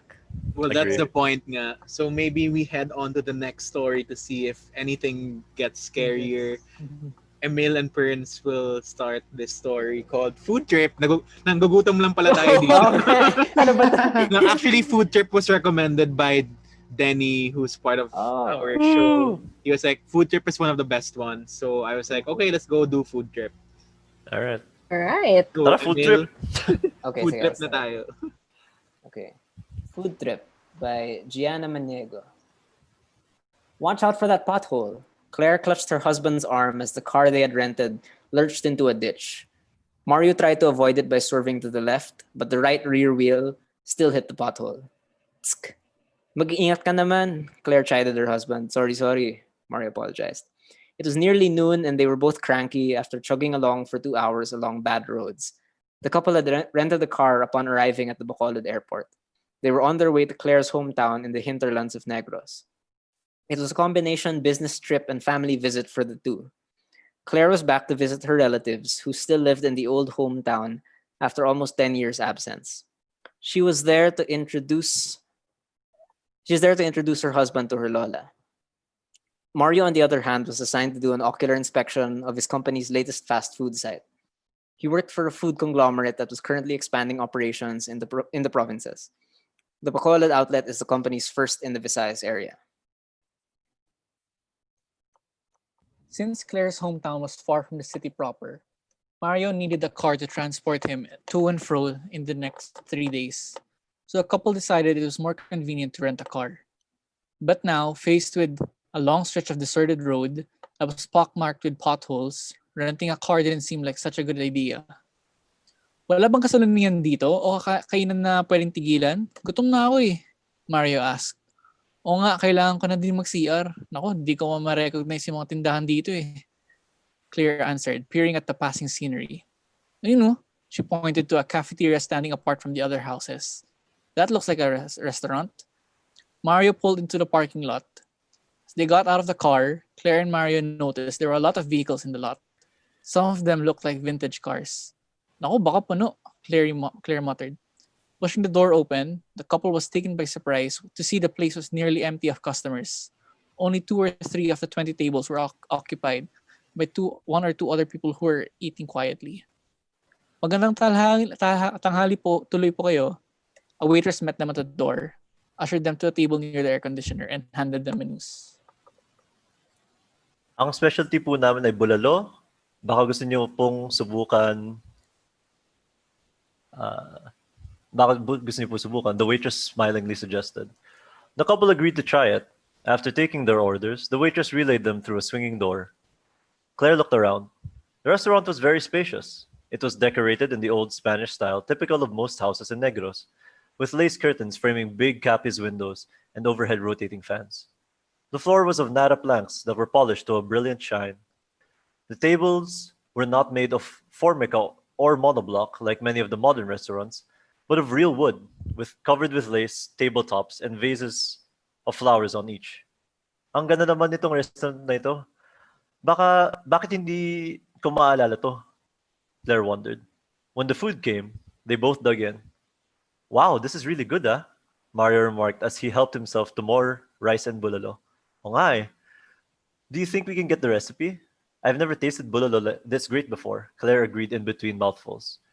When the waitress passed by, Claire tapped her on the shoulder and asked what's the secret of their recipe, because she hadn't tasted food that delicious before.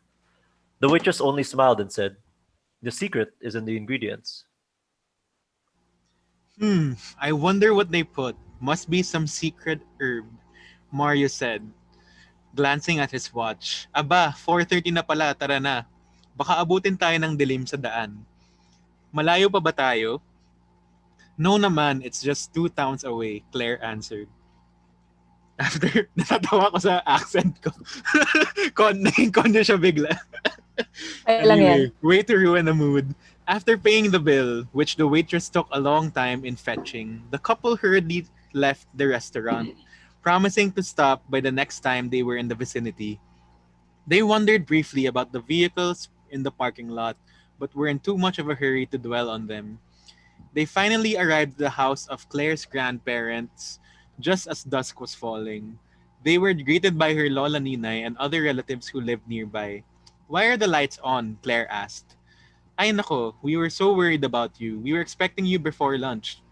What happened? Did you lose your way? Her tita Sally answered. No, we didn't get lost. Pero we stopped by this restaurant along the highway and somehow we lost track of time, Mario explained. Which restaurant? Lola Ninay asked. 2 towns back along the highway, Claire described the vicinity of the restaurants. There are no restaurants in that area. Is it newly built?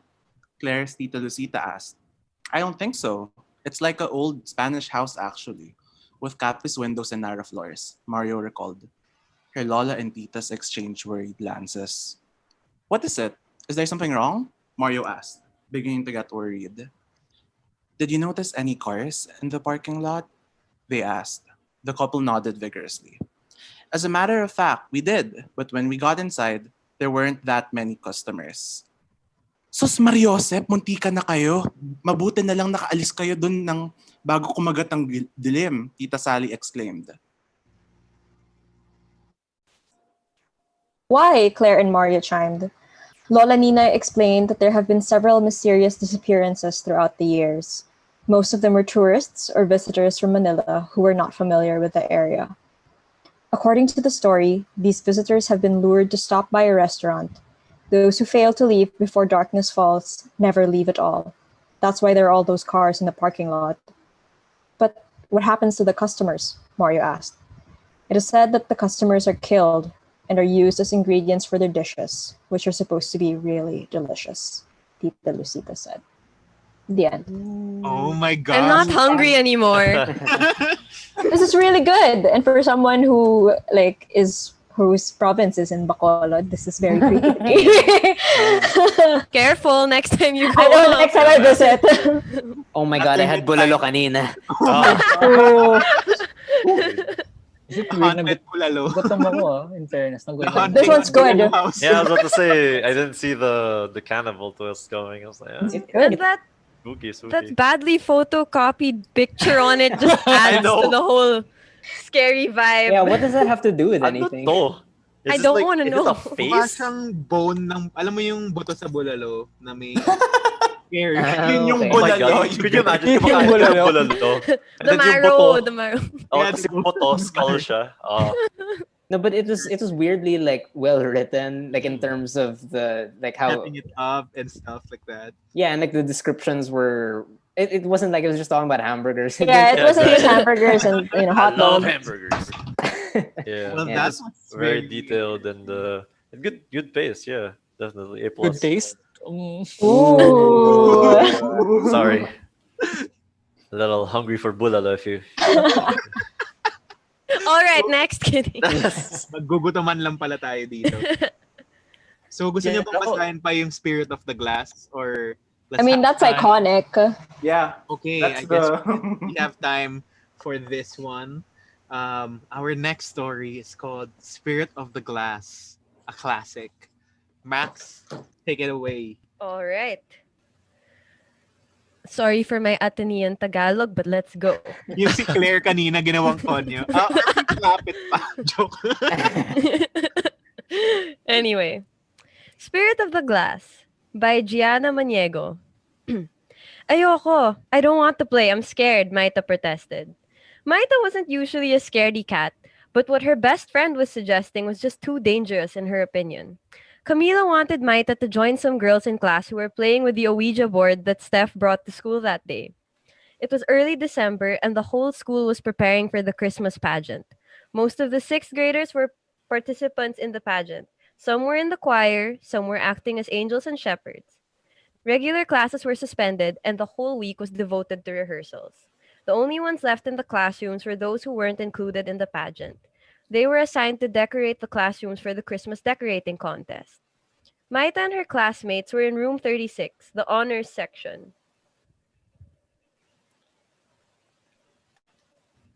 Hi, Mel. Oh, sorry. As usual, the resident artist had everything planned ahead of time, so that now there was nothing left to do but string up the rainbow-colored lights. Bored, some of the girls began bringing games to school. Someone brought playing cards, another brought a chess set. The braver ones brought Game Boys. Game Boys and cards were not allowed. But since the teachers were also busy with the pageant, Maita's classmates got away with it. Pretty soon, the classroom turned into a recreation center with groups of students playing in various corners of the room. The most popular game at the moment was the Ouija board. About 10 girls had gathered around the rectangular-shaped board, which was painted with the alphabet, numbers, the moon, and several stars. In the middle of the board, there were 2 circles. Inside one circle was the word yes, and in the other, the word no. The girls were listening in hushed silence to Steph, who was explaining the rules of the game. It's like Spirit of the Glass. You ask a spirit to join you and then ask it questions like, when will I get married? Or will I finish school? Stuff like those. Tapos, hintayin mo yung sagot ng spirit, she said. Paano sila sasagot? Celine asked skeptically. Pag yes, pupunta yung glass dun sa bilog na may yes. Pag no, dun sa kabila. Pag hindi mo sasagot ng yes or no, isi-spell out ng glass yung sagot. My ate once called the spirit of Jose Rizal. He was a lot of fun. He kept speaking in Spanish so nobody understood most of what he said. Steph told her enthralled audience. Ibig mo sabihin na the spirits actually get inside that heart-shaped thing and play the game with you? Hindi ako naniniwala. I don't believe in ghosts or spirits, said Arlene, one of the prettiest girls in class. It's just a game, Steph shrugged. Isn't that dangerous? What if tayo ang i-possess ng spirit? Emily butted in. Pwede naman natin palisin yung spirit. Sige na, anong mangyayari sa atin? We're in school, there's a lot of people around us. If anything happens, edi tumakbo tayo. Besides, it's the middle of the day. Evil spirits don't usually attack during the day, Steph assured. Okay, I'm game, said Lilibeth. She was always interested in ghost stories and loved a good scare. Count us in, sang Camille from the other side of the room. Clamping a hand on Maita's arm, she literally dragged her best friend to where Steph and the others were waiting. Okay, Lilibeth, Camilla, Maita, and me. That's 4. I think we have enough players. Let's begin, said Steph, taking charge. The 4 of them sat on the floor around the Ouija board, one on each side of it. Steph, being the only one who's played the game, was in front of the board. Maita, sitting directly opposite her on the other side, had to read the letters and the numbers upside down. On Steph's right sat Camille, and to her left sat Lilibeth. The rest of the girls gathered excitedly around the 4. Wait, who are we gonna call? Gusto ko yung sikat, said Camille. Who do you want to call? Maita asked, slowly getting into the spirit of the game. What about Elvis? You know, to see whether he really is dead or if he's still alive, as what the American tabloids say, Camille suggested. Okay, we can try that, said Steph in a hushed voice. She slowly intoned, We call on the spirit of Elvis Presley. Please join us. Gingerly, she placed her right index and middle fingers on the heart-shaped glass and gestured for the other three to do the same. When there were 4 sets of index and middle fingers touching the glass, she said, Spirit, are you there? Nothing happened. Steph asked again, this time louder. Elvis, are you with us? Still, the glass remained unmoving. See? Sabi ko sa inyo, fake yan eh, cried Arlene as the rest of the audience groaned in frustration. No, it isn't, Steph said indignantly. Maybe Elvis just isn't available. Let's call on someone else. You know what? A cousin of mine told me she did something like this before in her neighbor's house. Pero hindi sila gumamit ng board na ganyan. Gumamit lang sila ng isang malaking sheet ng Manila paper, tapos dinarawingan lang nila ng mga letters, sun, moon, stars. Ganon. Tapos may word na yes tsaka no sa gitna. And they used a real glass that they turned upside down, Lilibeth related. They called on any spirit to come in, and then this spirit came in. Sabi nung spirit, siya daw si Albert. Isa siyang minor na devil na narinig yung tawag ng mga pinsan ko, kaya sumali sila sa kanila. Nung una, matino siyang kausap. He answered their questions and all, pero later he kept pushing the glass towards Manina, my cousin's neighbor. When they asked why, he said he liked Manina. Then all of a sudden, the glass would go to the letters H and A. Ganun lang, paulit-ulit. Yun pala he was laughing, Lilibeth said. Baka naman someone was pushing the glass, playing a trick on them, Emily said. That's what my cousin thought. So she told everyone to let go of the glass. It still moved towards the letter H. They all shrieked and ran out of the room. After about 10 minutes, they came back and said, Spirit, are you still there? They put their fingers on the glass and the glass moved to the yes. And then it began moving na naman to the letter H. They all shouted again and ran out of the room. One of them turned the glass right side up to release the spirit of Albert. But every time they asked, Spirit, are you there? The glass would answer yes. It took them 3 hours to get rid of the spirit, Lilybeth told her by now. Creeped out classmates. I don't believe you, Celine sneered. I swear I'm telling the truth, Lilybeth shouted. Sige nga, what if we call on Albert? Steph challenged. No! Sige, sige! The yes prevailed. So Steph and the 3 girls gathered up their courage, closed their eyes, and called on Albert the Devil. We call on the spirit of Albert the Devil, Steph said in a voice that trembled slightly. She was scared, but she didn't want anybody to think that she was a scaredy cat. After all, she was the one who brought the Ouija board to the school. Maita, Camille, and Lilibeth slowly opened their eyes, and one by one placed their index and middle fingers on the glass. Spirit, are you there? Steph asked. The glass immediately moved to the yes circle. Tell us your name, Spirit, Steph commanded. The glass inched its way to the letter A. The girls looked questioningly at each other. Were they actually able to call on the spirit of Albert? Someone must be pushing the glass. Someone's playing a joke, Maita thought. She peered closely at the glass. The fingers were barely touching it. She herself was only resting her fingers lightly on top of it. The glass began moving to the other letters. L, B, E, R, T. The glass spelled out the name of Albert. They began asking the glass questions. Who are you? How old are you? How did you die? Where are you now? The spirit answered obediently. Albert, a drug addict, 17. Shot in the head. In H, E. As the pointer moved towards the letter L, several girls shrieked. Shh! Do you want Miss to catch us? Lilibeth shushed them angrily. Sorry, said Arlene sheepishly.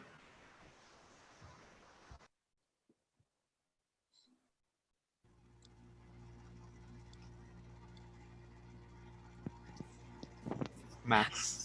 Okay. Spooky. Oh, here's me. Okay. Sobrang siya si Max. It just ends there. Bye. Then the girls started asking questions like, will I ever get a boyfriend? And will I make it to the honor roll this year? At first, Albert answered obediently and promptly. But later, he became slow in answering, like he was distracted by something. During a lull in the questioning, the pointer moved towards Maita, and then stopped midway and headed towards Arlene, who was on the right of Maita. Curious, Lilybeth asked, anything wrong, Spirit? By now, the whole class was crowding around the Ouija group, and there was dead silence, except for the voices of the 4 who were asking questions. The pointer immediately moved towards the H and A. It repeated this 3 times like it was laughing. Lilybeth asked again, Spirit, why are you laughing? Nothing, the pointer spelled out. Then it pointed at Arlene again. Hala, Arlene, I think it likes you, someone said. Oh my God, Arlene shouted, scrambling away from the circle. She fled to the other side of the room, trembling and almost in tears. Spirit, do you like anyone in the room? Steph prodded. The pointer answered, yes.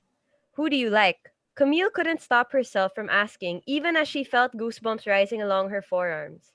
At first, the pointer kept moving around the board undecided. Then it stopped in front of Maita. Then it moved around again, seemingly in search of someone. The crowd around the group shifted and the pointer stopped in front of a gap in the crowd. When the girls looked to see who the spirit was pointing at, their hair stood on end. The pointer was directly aimed at Arlene, who was cowering in the corner. Some of the girls rushed protectively towards Arlene, who by then burst into tears. Send it away, shouted Emily as she hugged her sobbing classmate.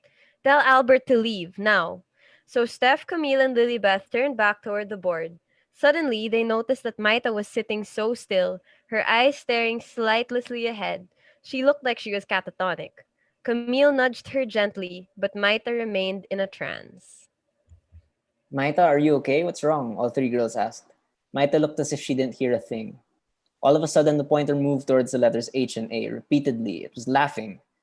By this time, the whole class was totally creeped out. Most of them pleaded with Steph and the others to send the malevolent spirit away. Steph finally gathered up her courage and said, thank you very much, Spirit. You may leave now. After about 5 minutes, she asked, Spirit, are you there?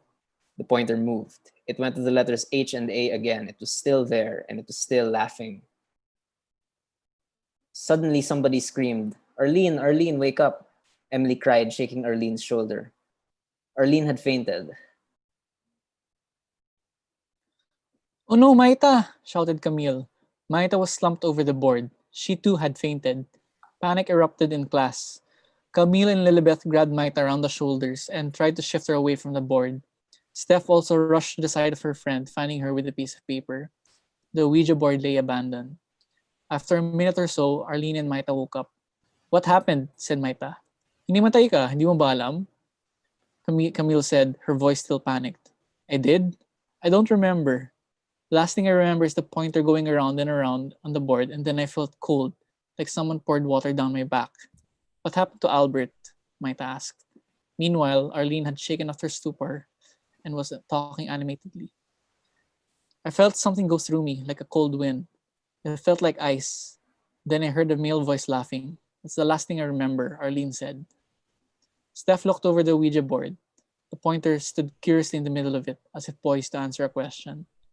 Reluctantly, she went back and, pointing her fingers on the pointer, asked, "Spirit, are you still there?" The pointer remained blessedly still. Albert had finally left them alone. Nobody tried to play with the Ouija board after that. The end. The end. Classic. Last. Oh, Classic. Bye, grabe. guys. Spooky. Ang Grabe. masasabi ko lang, Elvis. In my head, I was like, please, I really hope he comes. Wait. So if he didn't answer, doesn't That that mean means he's He's alive. alive. Yeah. Elvis is alive. That's what I was Conspiracy thinking too. confirmed. I knew it. I knew it. If you ever did this, has anyone ever attempted this? I have No. never. No. I'm No. too much of a wimp. I would love to, but I don't have a Ouija board. Do Manila what they paper did. house. Manila paper Manila and paper. the glass. Wala akong Manila Actually, paper. this is one of the Philippine One day, ghost one day. stories that I remember the most because back in elementary, a few Bobo kids brought an Ouija board. Grabe yung bobo kids. All the kids. And then Filter. it became this sort of scandal in my conservative Christian school. my Because God. like, how dare you try to summon a spirit? The only spirit you need is the Lord. Very much the mood in like my Catholic school too. But that's still a classic story until now. Yeah, definitely. Yeah. Even until the end, I was like, what's gonna happen? Will Albert possess them? Spooky. I mean, all we know is that Albert is thirsty for girls. Arlene. Oh my god. For living They're girls. super young too. And Yeah. Albert's like 17. Well, I guess ka-age niya, ish. Yikes. They were- Ish, yeah. I like how you're trying to defend Albert. All right. It's okay, Cholo. But I guess, yeah, I was like, wow, may drug addict element. Ganon. Oh nga, timely. Modern- timely. Yeah. It was Duterte that killed Albert. Actually. Oh, well. Oh no. Looks at the camera. Ano, pag yung twice yung gumawa ng Ouija board, yes or yes lang. Oh my god. Wow. You know, I'm a Okay. once, but that was. I guess we can talk more ghost stories before we end our show. Any spooky stories you want to tell? Oh.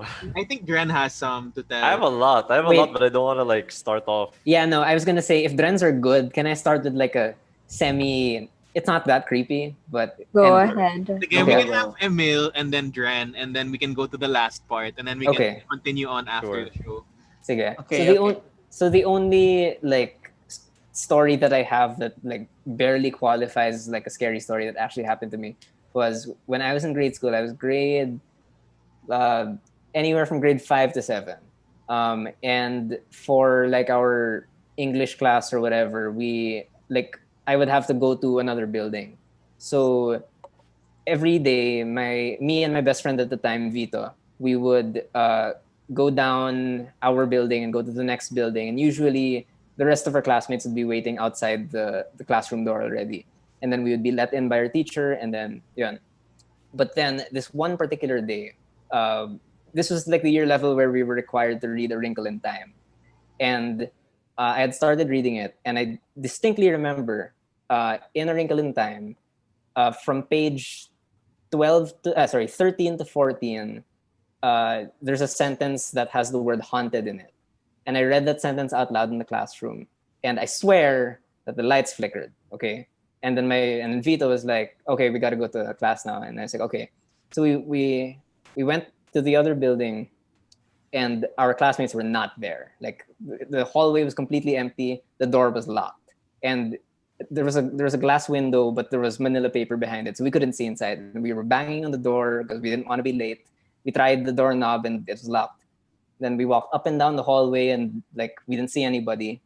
So we were out there for like 5 to 10 minutes, and then we tried knocking again, and suddenly the door flew open. And our teacher was there, and she started shouting at us like, "Why are you late? Why are you late?" And we were like, "We've been here since like 10 minutes ago." And then the next day, Vito was like, "Dude, it was totally the book. Like it's totally because you read the sentence."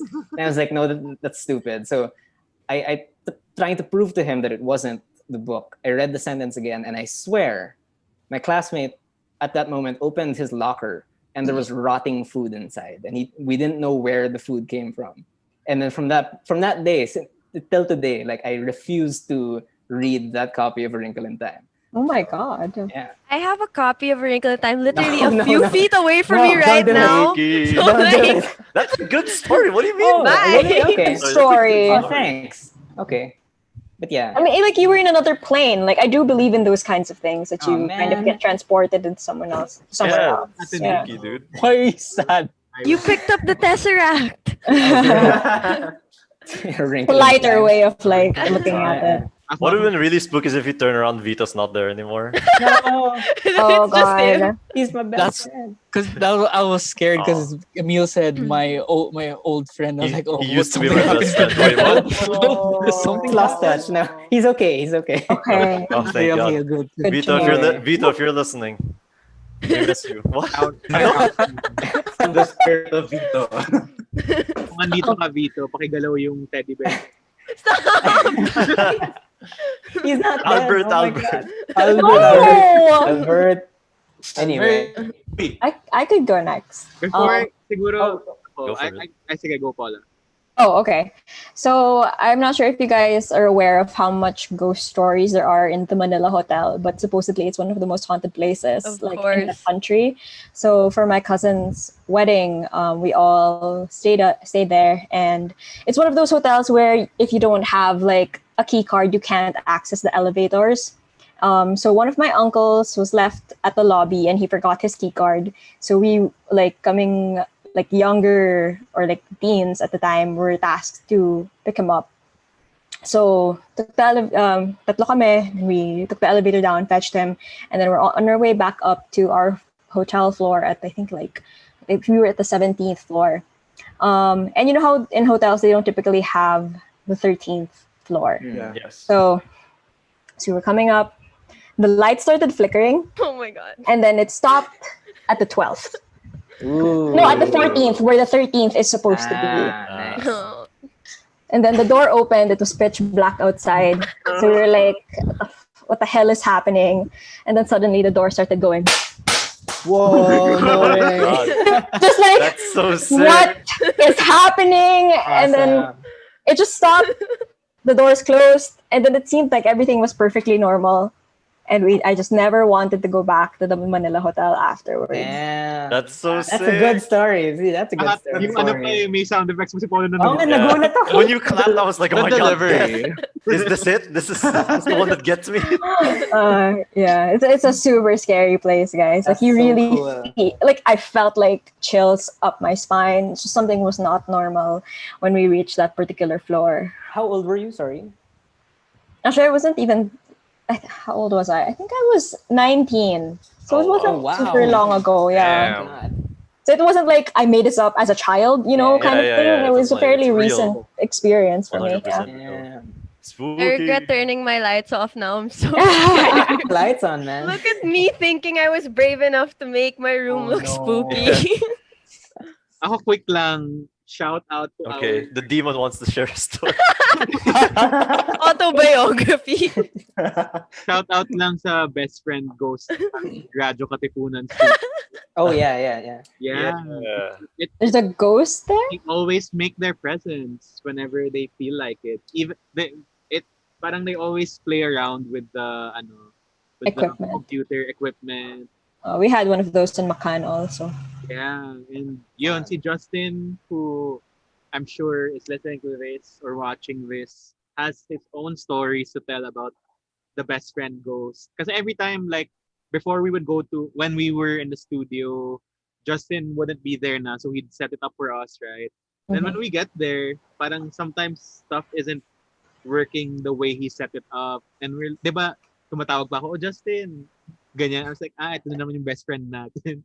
Yeah. But it's a friendly ghost. Like it's not, out to. But he's Yeah. just mischievous, it seems. Like. Okay, that's Like a totally very- fine.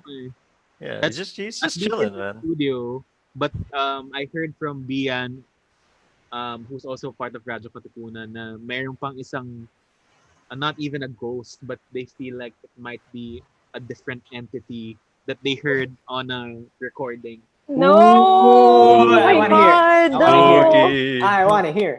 We I don't wanna have it, hear. but I just heard the story and I was really scared because parang they deleted it immediately when they heard the What voice. was it? What was But what it? did it say? Or like, I'm what was about it? to What did it start sound He was just like, crying. what if he was just like, I love burgers? Yeah, diba? It was Sir Justin. Yeah. No, it was in Latin though. The panel. Oh no, that's scary. That's so sick. That's so That's a really That's a great- really like super low voice na. Oh, that's a demon. Yeah, it was just like, Awesome. I love burgers. Thanks, Cholo. Thank you for this. It's like, Nice. what do you Gusto call ko ng this? bulalo. It's So like, our first day back in the studio, you just see a bowl of bulalo and a Oh, burger dude. beside it in the recording booth.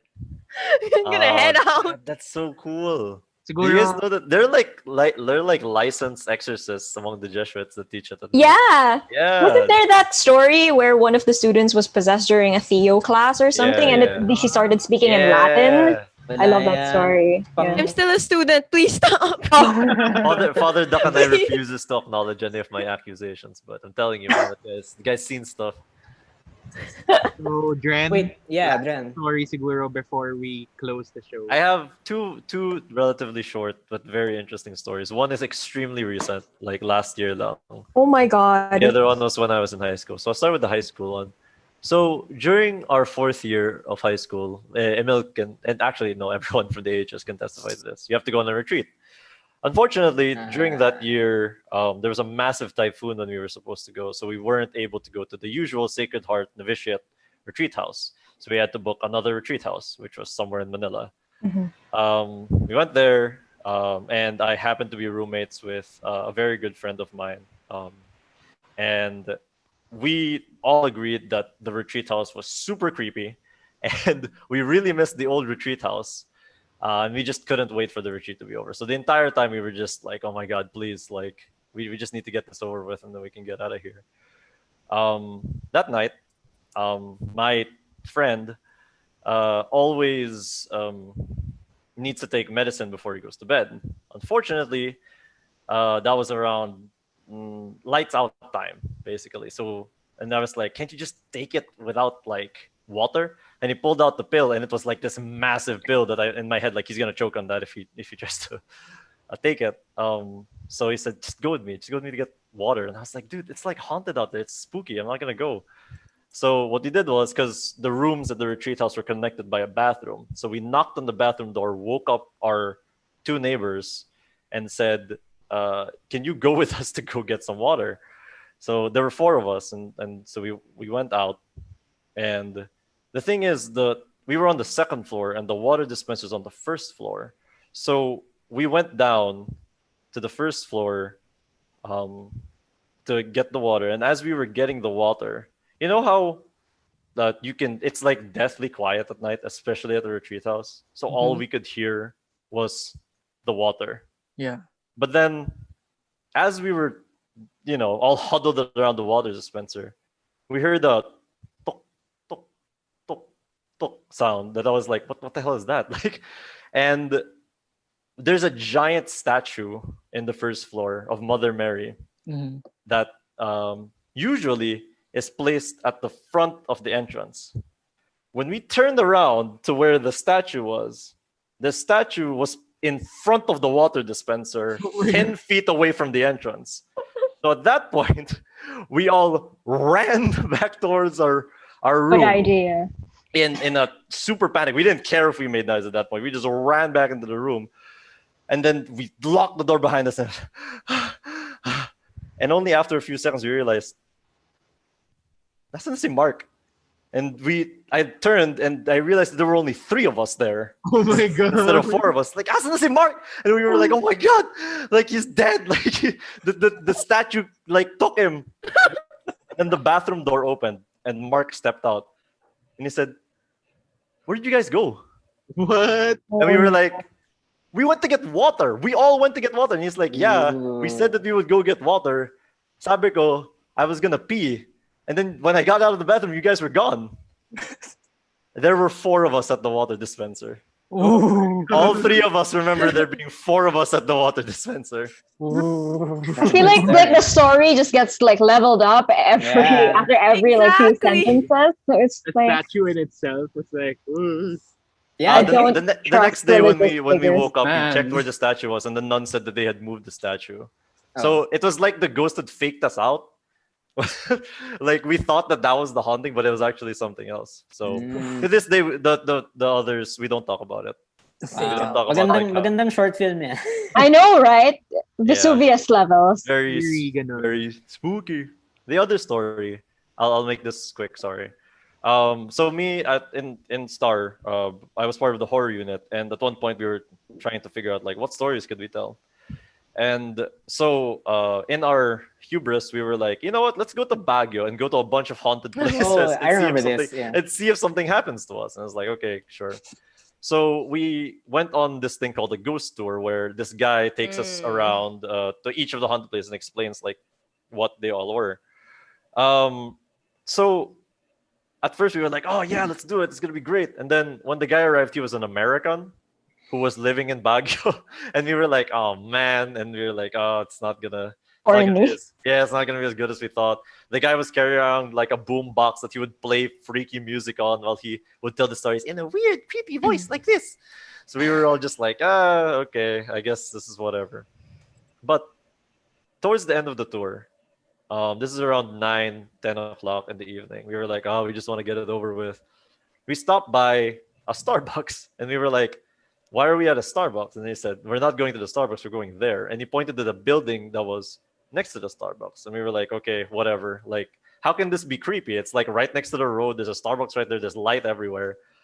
And then I started to notice that there were do not enters like tape Oh my God. all around the buildings. And the buildings looked perfectly fine. There wasn't anything wrong like with the buildings. And I was like, what's wrong with this place? And he said, well, it is said that these were resorts built when the Americans occupied Baguio way back when we were still under American rule. But what the general who built these didn't know was that this was actually a burial ground. So when he put up the resort, everyone who went into the resort was haunted. They were attacked savagely by the creatures, and we were like, okay, sure, dude, attack. And at the time, we also had an office mate who went with us who said that she had a third eye, and she was like, I haven't seen anything, so this is like a bust. So we were like, okay. And then he said, does anyone want to go past the tape, the do not enter tape, and go to the entrance of the buildings?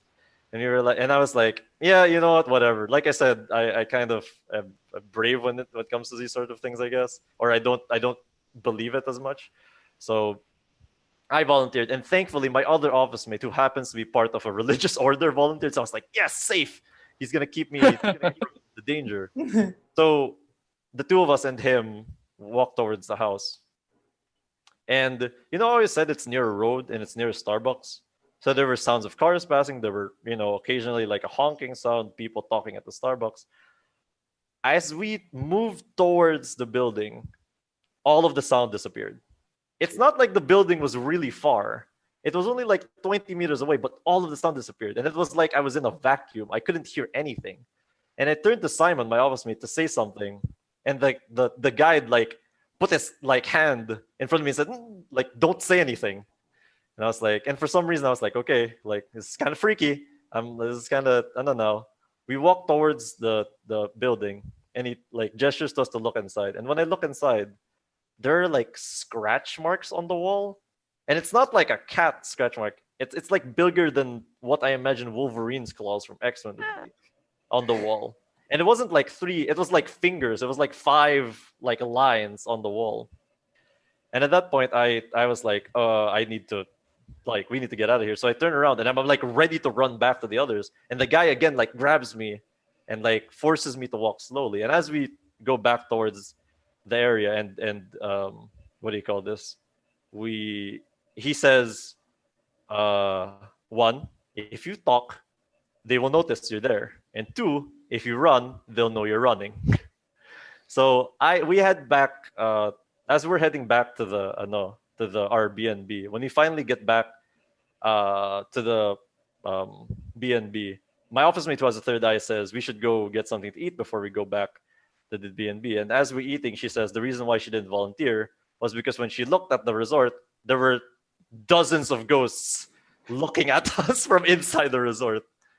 And that's why she didn't volunteer to walk towards the building with us. I also took a picture of the building. And I don't know if you guys want to see it.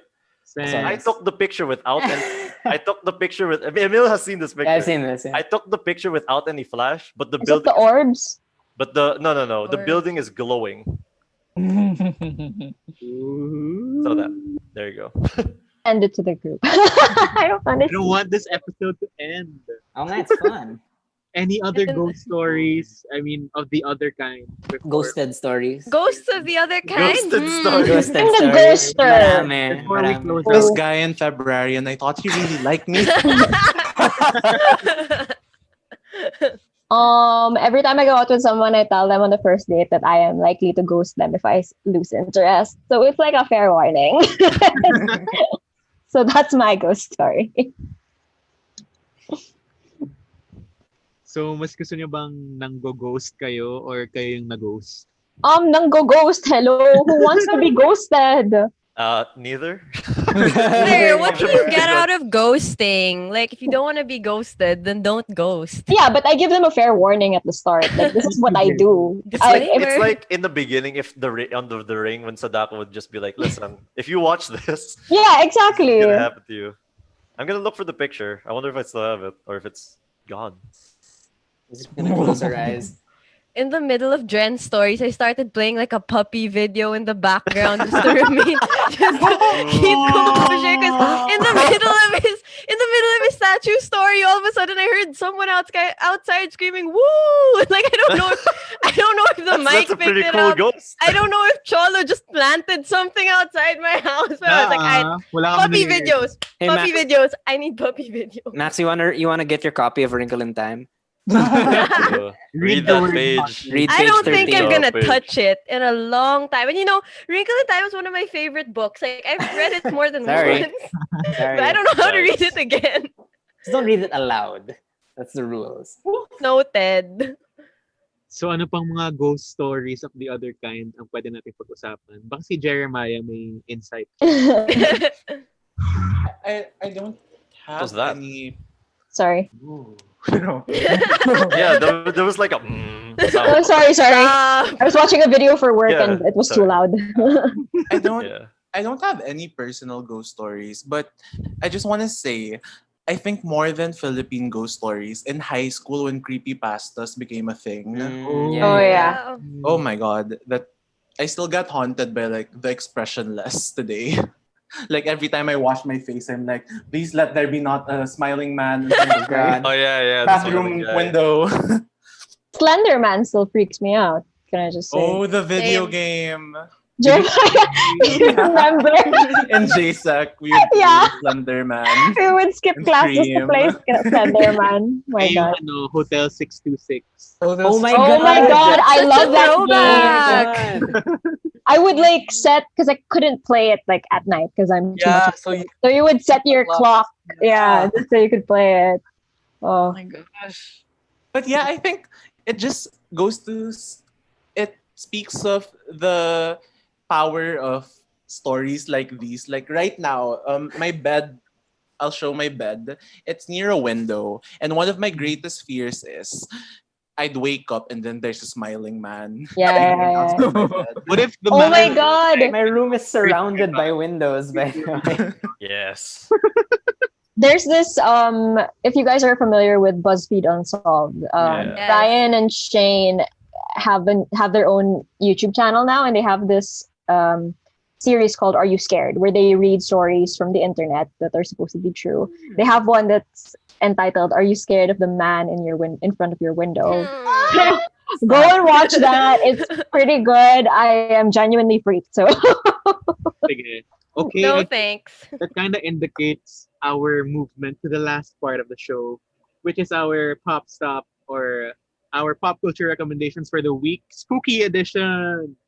So Yeah. before we close the show and before we tell each other more ghost stories after this, we're gonna tell you some pop culture recommendations, the spooky kind, or maybe an additional any other not so spooky thing that you want to recommend this week.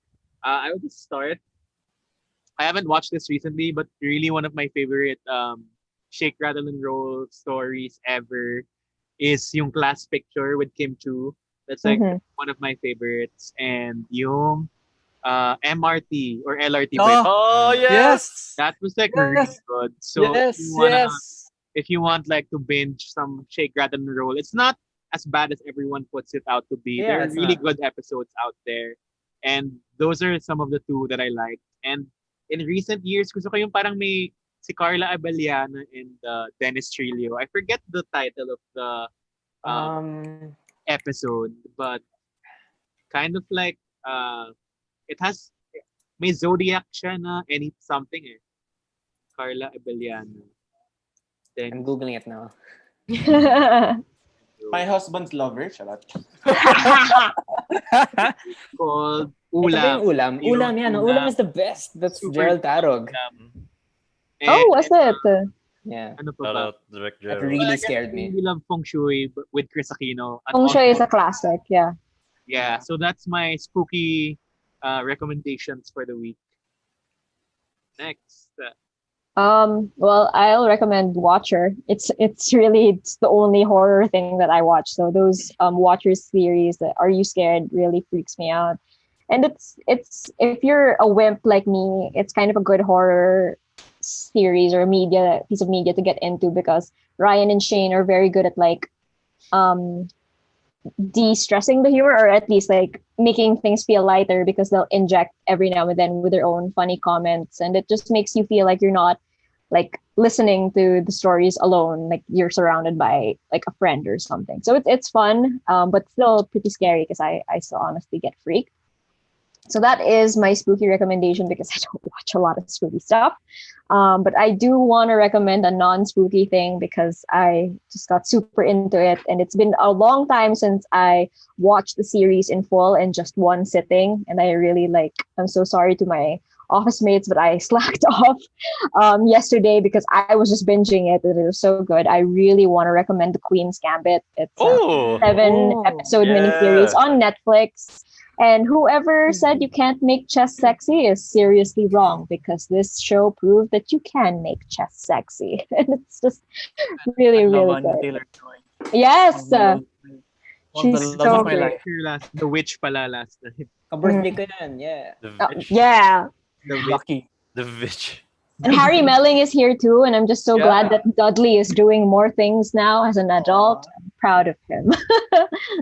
So, yeah. Next. I'll go. Go, Jeremiah. Okay, so what I recently finished watching Lovecraft Country, which Oh, yeah. Ooh. Oh, yeah, yeah, yeah. I which still haven't just finished it. Don't spoil which just the brand. ended, and it was so Same. it was so It was so, I agree. like it was. It's executive produced by Jordan Peele. Jordan Peele. of Get J.J. Out. Abrams. And it's directed by Misha Green. Hmm. And the thing it does amazingly is it juxtaposes Big The word. nuance. Wow. it puts together the horrors of Lovecraft with the Shoggoths and the monsters we're accustomed with, and the horrors of being a black Really? person in 1950s Jim Crow America. So it marries the two so well. You get to see black characters in scenarios that they never are usually portrayed. You never see black people in horror movies, or if you do, they're supporting and they die right away. Yeah. So I love it because it brings such a fresh perspective to horror, and it also delves into what it means to be a black person and the identity so well. And it's gorgeously shot, well acted. Special shout out to Journey Smollett, who killed it in her role. A plus would recommend, and it has that HBO money, so the production is amazing. HBO money is different. Yeah. I'll go next. Really quickly, if anyone wants like a fun, spooky soundtrack for Halloween, last July there's this English band called Creeper that released an album called Sex, Death, and the Infinite Void. And to put it simply, it's like if My Chemical Romance during the Black Parade era did music with David Bowie. So it's like very gothic lyrics, but it's really fun, like pop punk meets glam rock kind of stuff. So it feels very Halloweeny. So yeah. In terms of TV, there's not a whole lot of horror shows that are showing right now, but I would recommend Primal by Gendy Tartakovsky, who gave us Dexter's Lab and Samurai Jack and the original 2D Star Wars Clone Wars. So Primal is this animated series with zero dialogue, by the way, about a caveman and a mama T-Rex who like sort of band together and they just try to survive the prehistoric world. It's super violent, but it also gets really, really creepy, like genuinely, but also weirdly emotional because you begin to care about the caveman and the T-Rex. Yeah. And then for a very different kind of horror, if you have VPN access and or a Hulu account, watch Pen 15, which is essentially about the horrors of middle school. It's told from the point of view of these two weird kids in the year 2000. But the catch is the kids were played by Maya Erskine and Anna Konkle, who are both in their 30s. So the two kids are played by people in their 30s, but everyone around them is like the appropriate age. So it makes for a really surreal take on the coming of age story, but it's also really funny, incredibly moving. The first half of the season 2 that aired earlier this year is maybe the best show of the year, in my opinion. So I'll have to think about that. But yeah, it's very cringy if you were the weird kid in school, but it's also moving. So yeah. Okay, I'll go next. I haven't seen a lot of spooky stuff lately because work's been so. But what I will recommend is very light.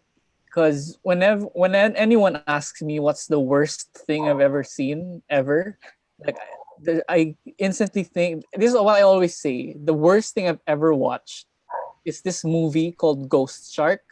I swear it sounds horrible. It sounds horrible. When you watch it, it's even worse.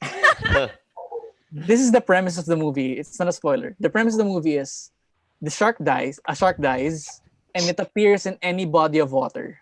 Ooh. That's unfair. When I say any body of water, it literally appears in any body of water. That sounds great. And So like a bathtub, a hilarious. sink. any body of water, it just shows up.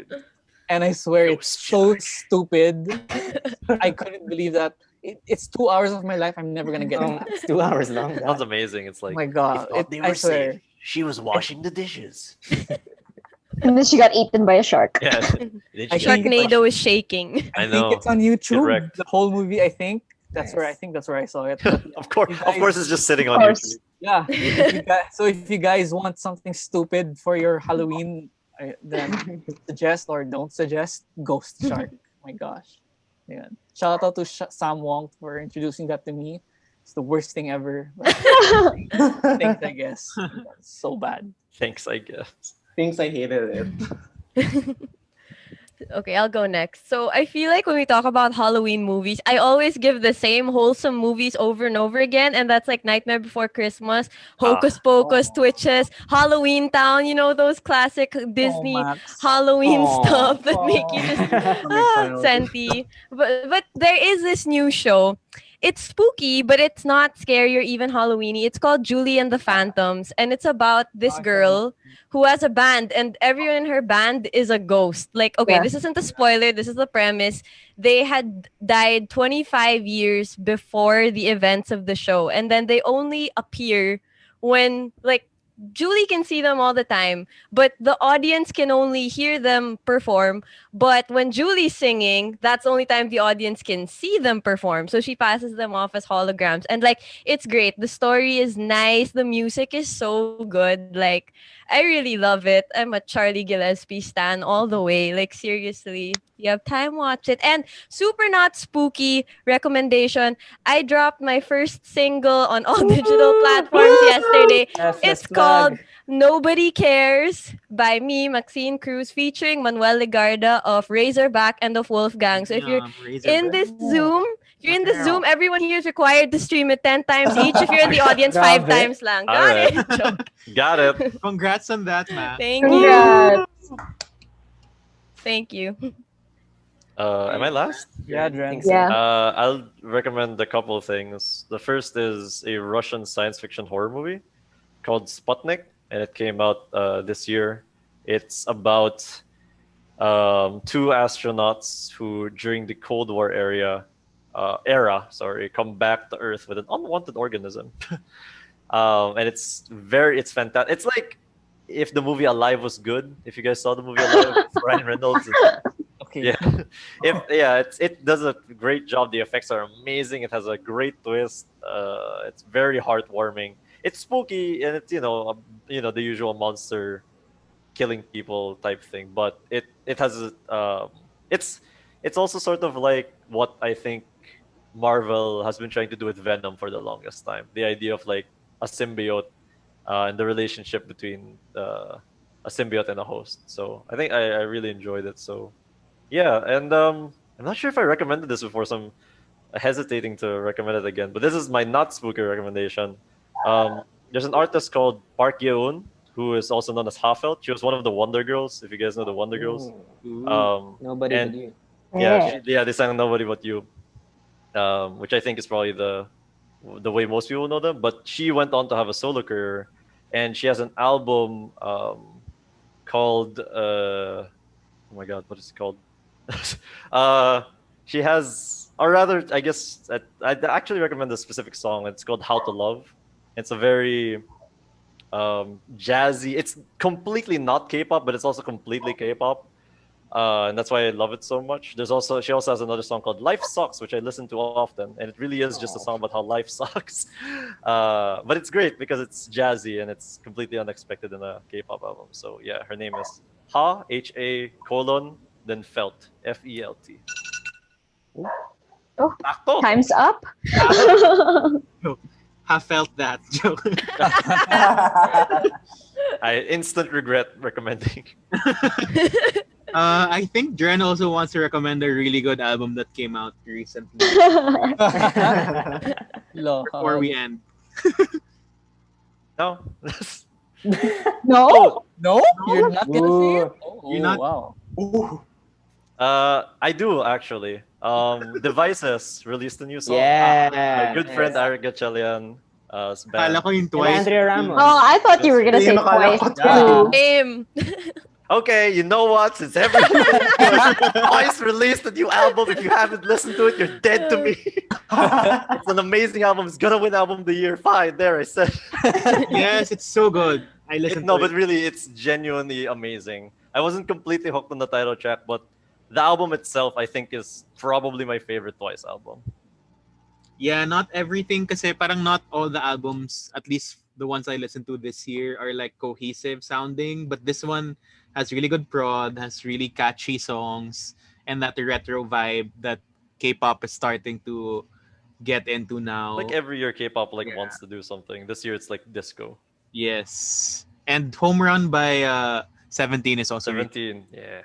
go listen to that. And of 17. course, well, we just had an episode, but Stream Resonance. Kailangan i-plug. So, any last words before? Yeah, sorry. The Crown. Yes! Season Oh, it's Coming out. November. Yes. November. November Number 15. 15. Princess Diana. That's Yes. it. Yes. Yes. We're gonna do an episode on it. I think. Yes, we have are. to. Yes. We have to. I tweeted like a few weeks ago. I'm considering going on leave to watch The Crown. Do it. And Yes. no, I mean, I fun fully fact. support this Do it. decision. I used to take a leave for the Oscars, so I think Oh, like dude. it's a very valid thing. I'm getting wisdom teeth surgery soon, and I scheduled it for the release of The Oh my Crown. God, genius. Yes, that's how you Big do it. brain. Yes. Smart. Big brain. So I didn't even have to touch my sick leave, my vacation leave. I Vacation used my leave. sick leaves. Smart. That's how you rig the system. It. Good. So if Jeremiah's boss is listening to this, Oh, man. can't say anything. Now you know. Well, he has surgery, so I Yeah, it's real. It's real. So It's real. yeah, that was a really fun, spooky episode. Yeah. Spooktober It was. 2020. Thank you everyone. May bago na tayong spin-off podcast na magbabasa tayo ng mga Yeah. fiction with expressions and like feelings. Yung parang, anong lasa ng bulalong yan? Ganon. I Ano ba love yung recipe ng hamburgers. bulalong? So We'll anyway, read fanfics next time. Oh, maybe. But thank you everyone for joining this episode, and we hope you have a fun Spooktober that shouldn't. I mean, I hope it's not as creepy as some ghost stories we've read today. But thank you for joining us. We hope you have a good holiday, if it's even a holiday on Monday. But yes, our episodes are on Radyo Katipunan. Of course, our video episodes are all there. Our recorded episodes are on Spotify, Apple Podcasts, and wherever you stream your podcasts. And you can go follow us on social media at Popcorn with Cholo. That's at Popcorn W Cholo. Thank you so much, everyone, for listening. And thank you for everyone who joined this episode. We'll see you all next time. Bye! Bye. Bye. Kailangan may spooky sound effects. bye.